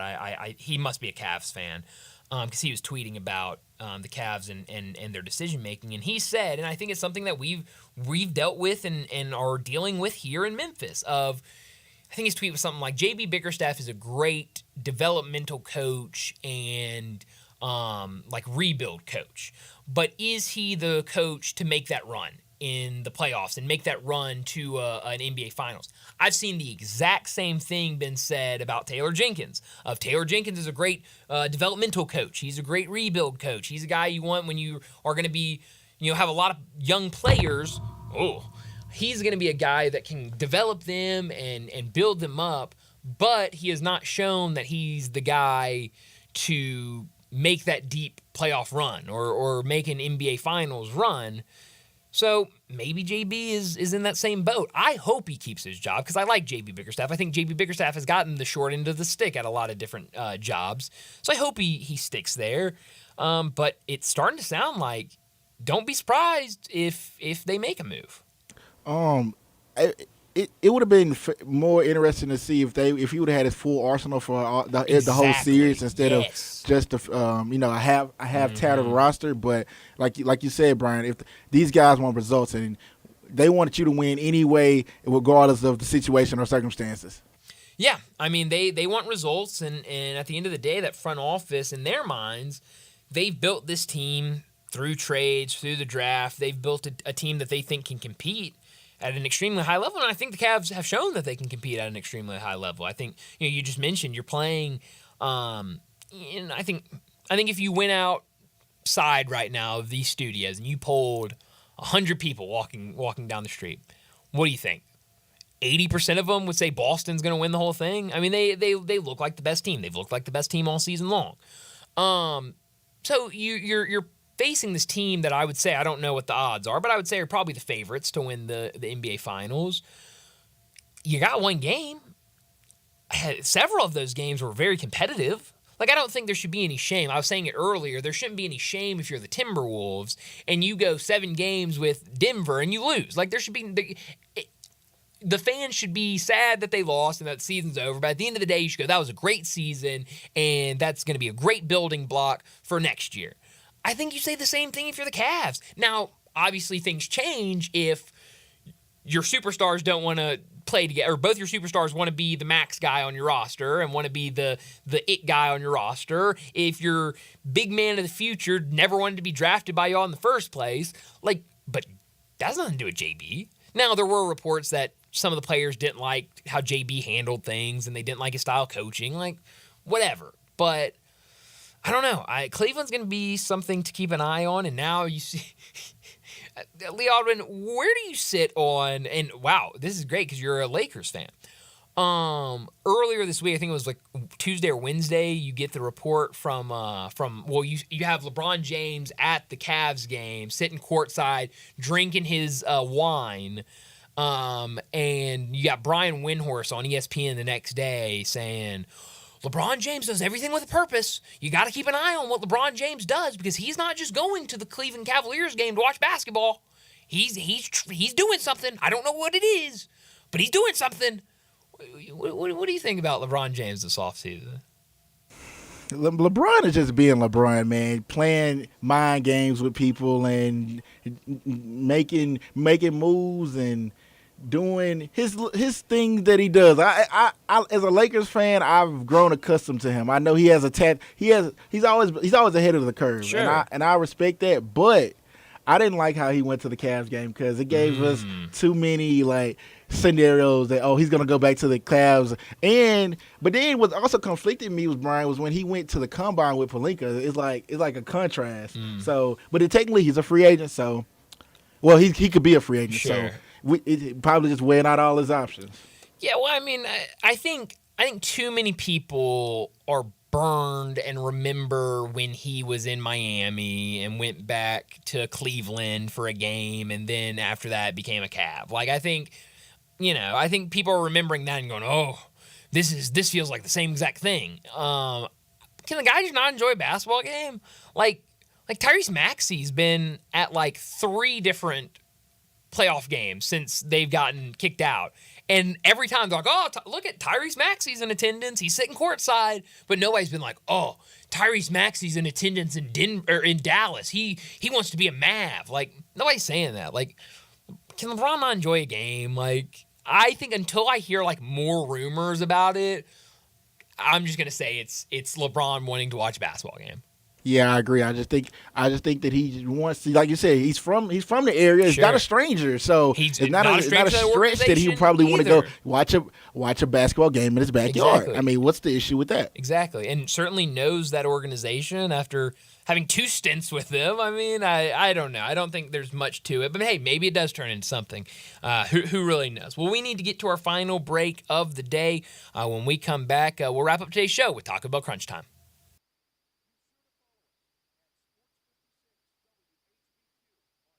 Facebook, Instagram, and YouTube to watch live video of our shows, stay up to date with station events, and have chances to win prizes. Don't miss out on anything that's going on. Follow us at Sports56 WHBQ.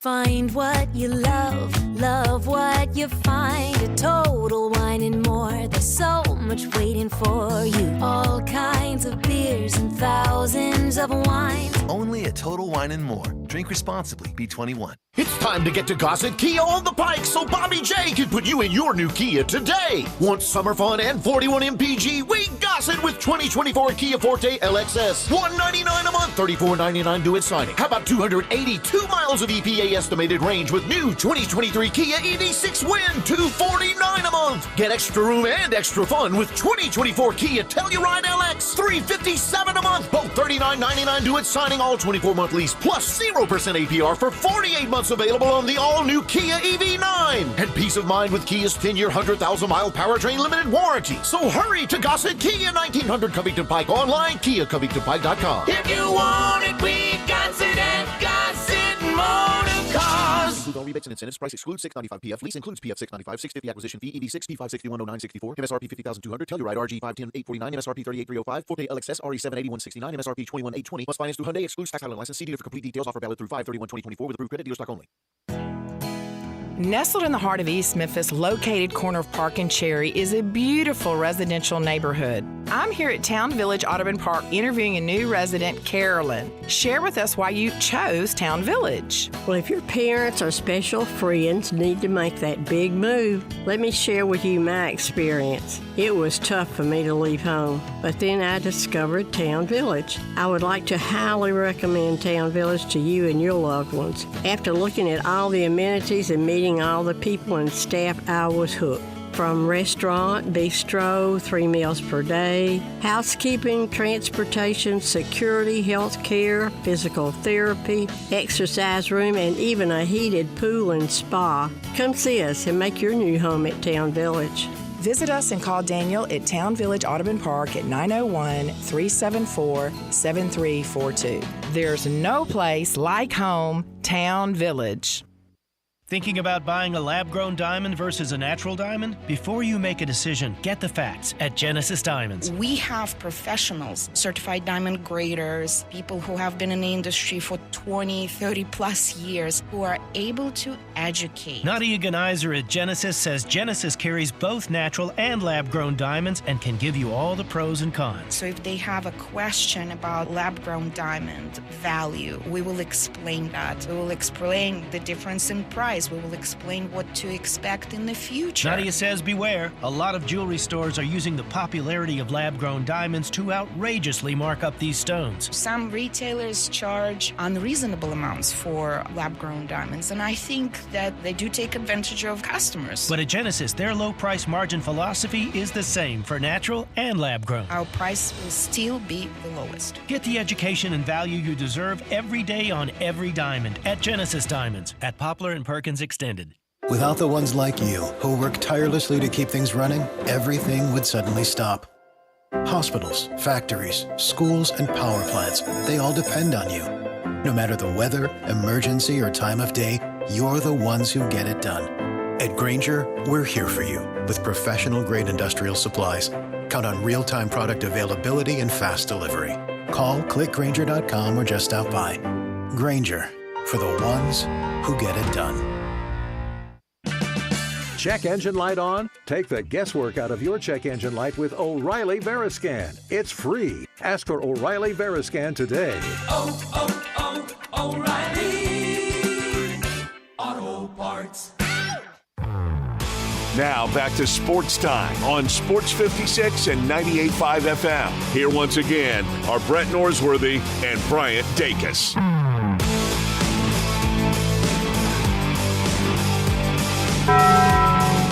This is pretty cool, and we're just getting started, so.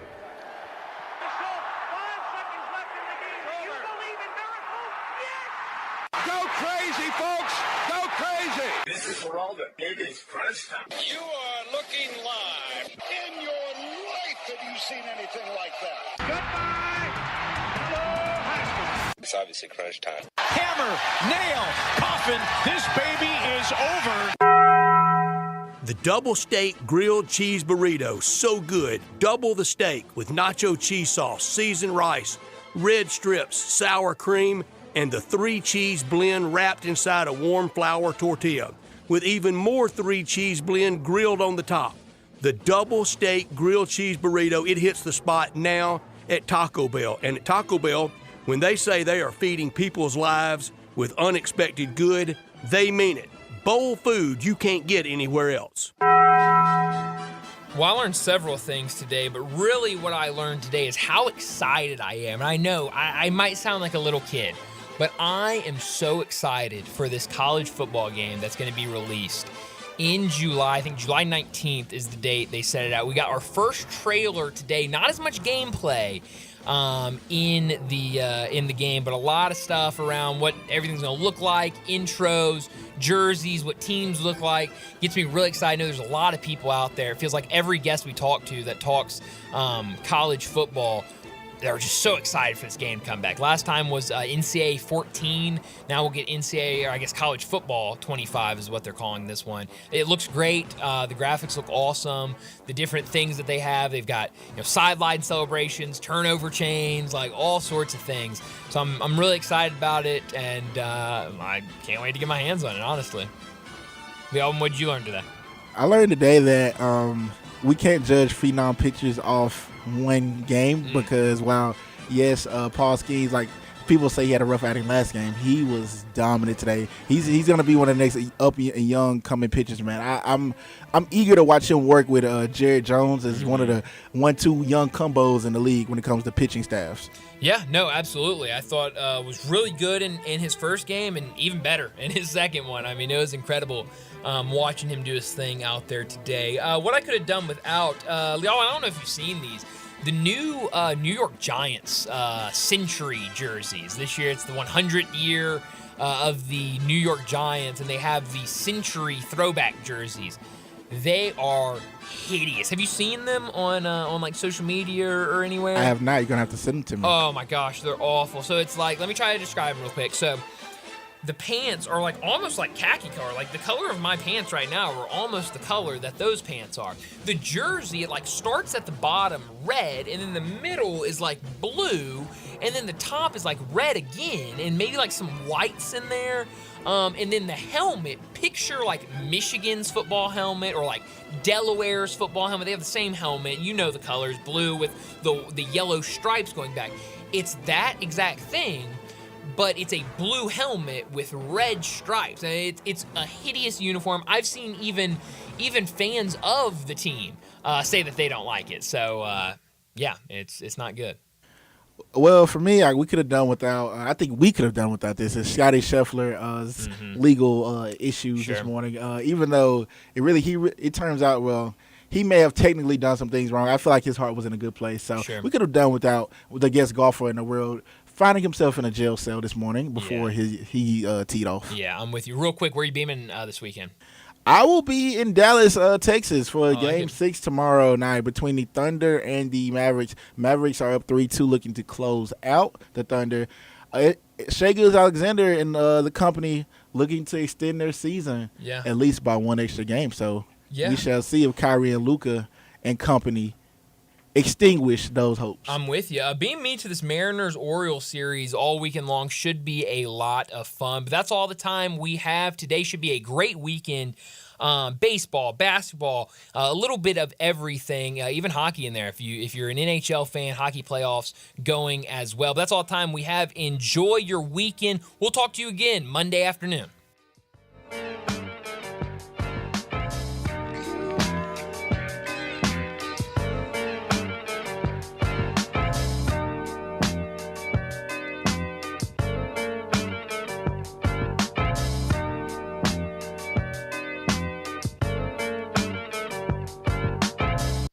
Around here at Wrangler, we are all excited for spring. The longer days, the warmer nights.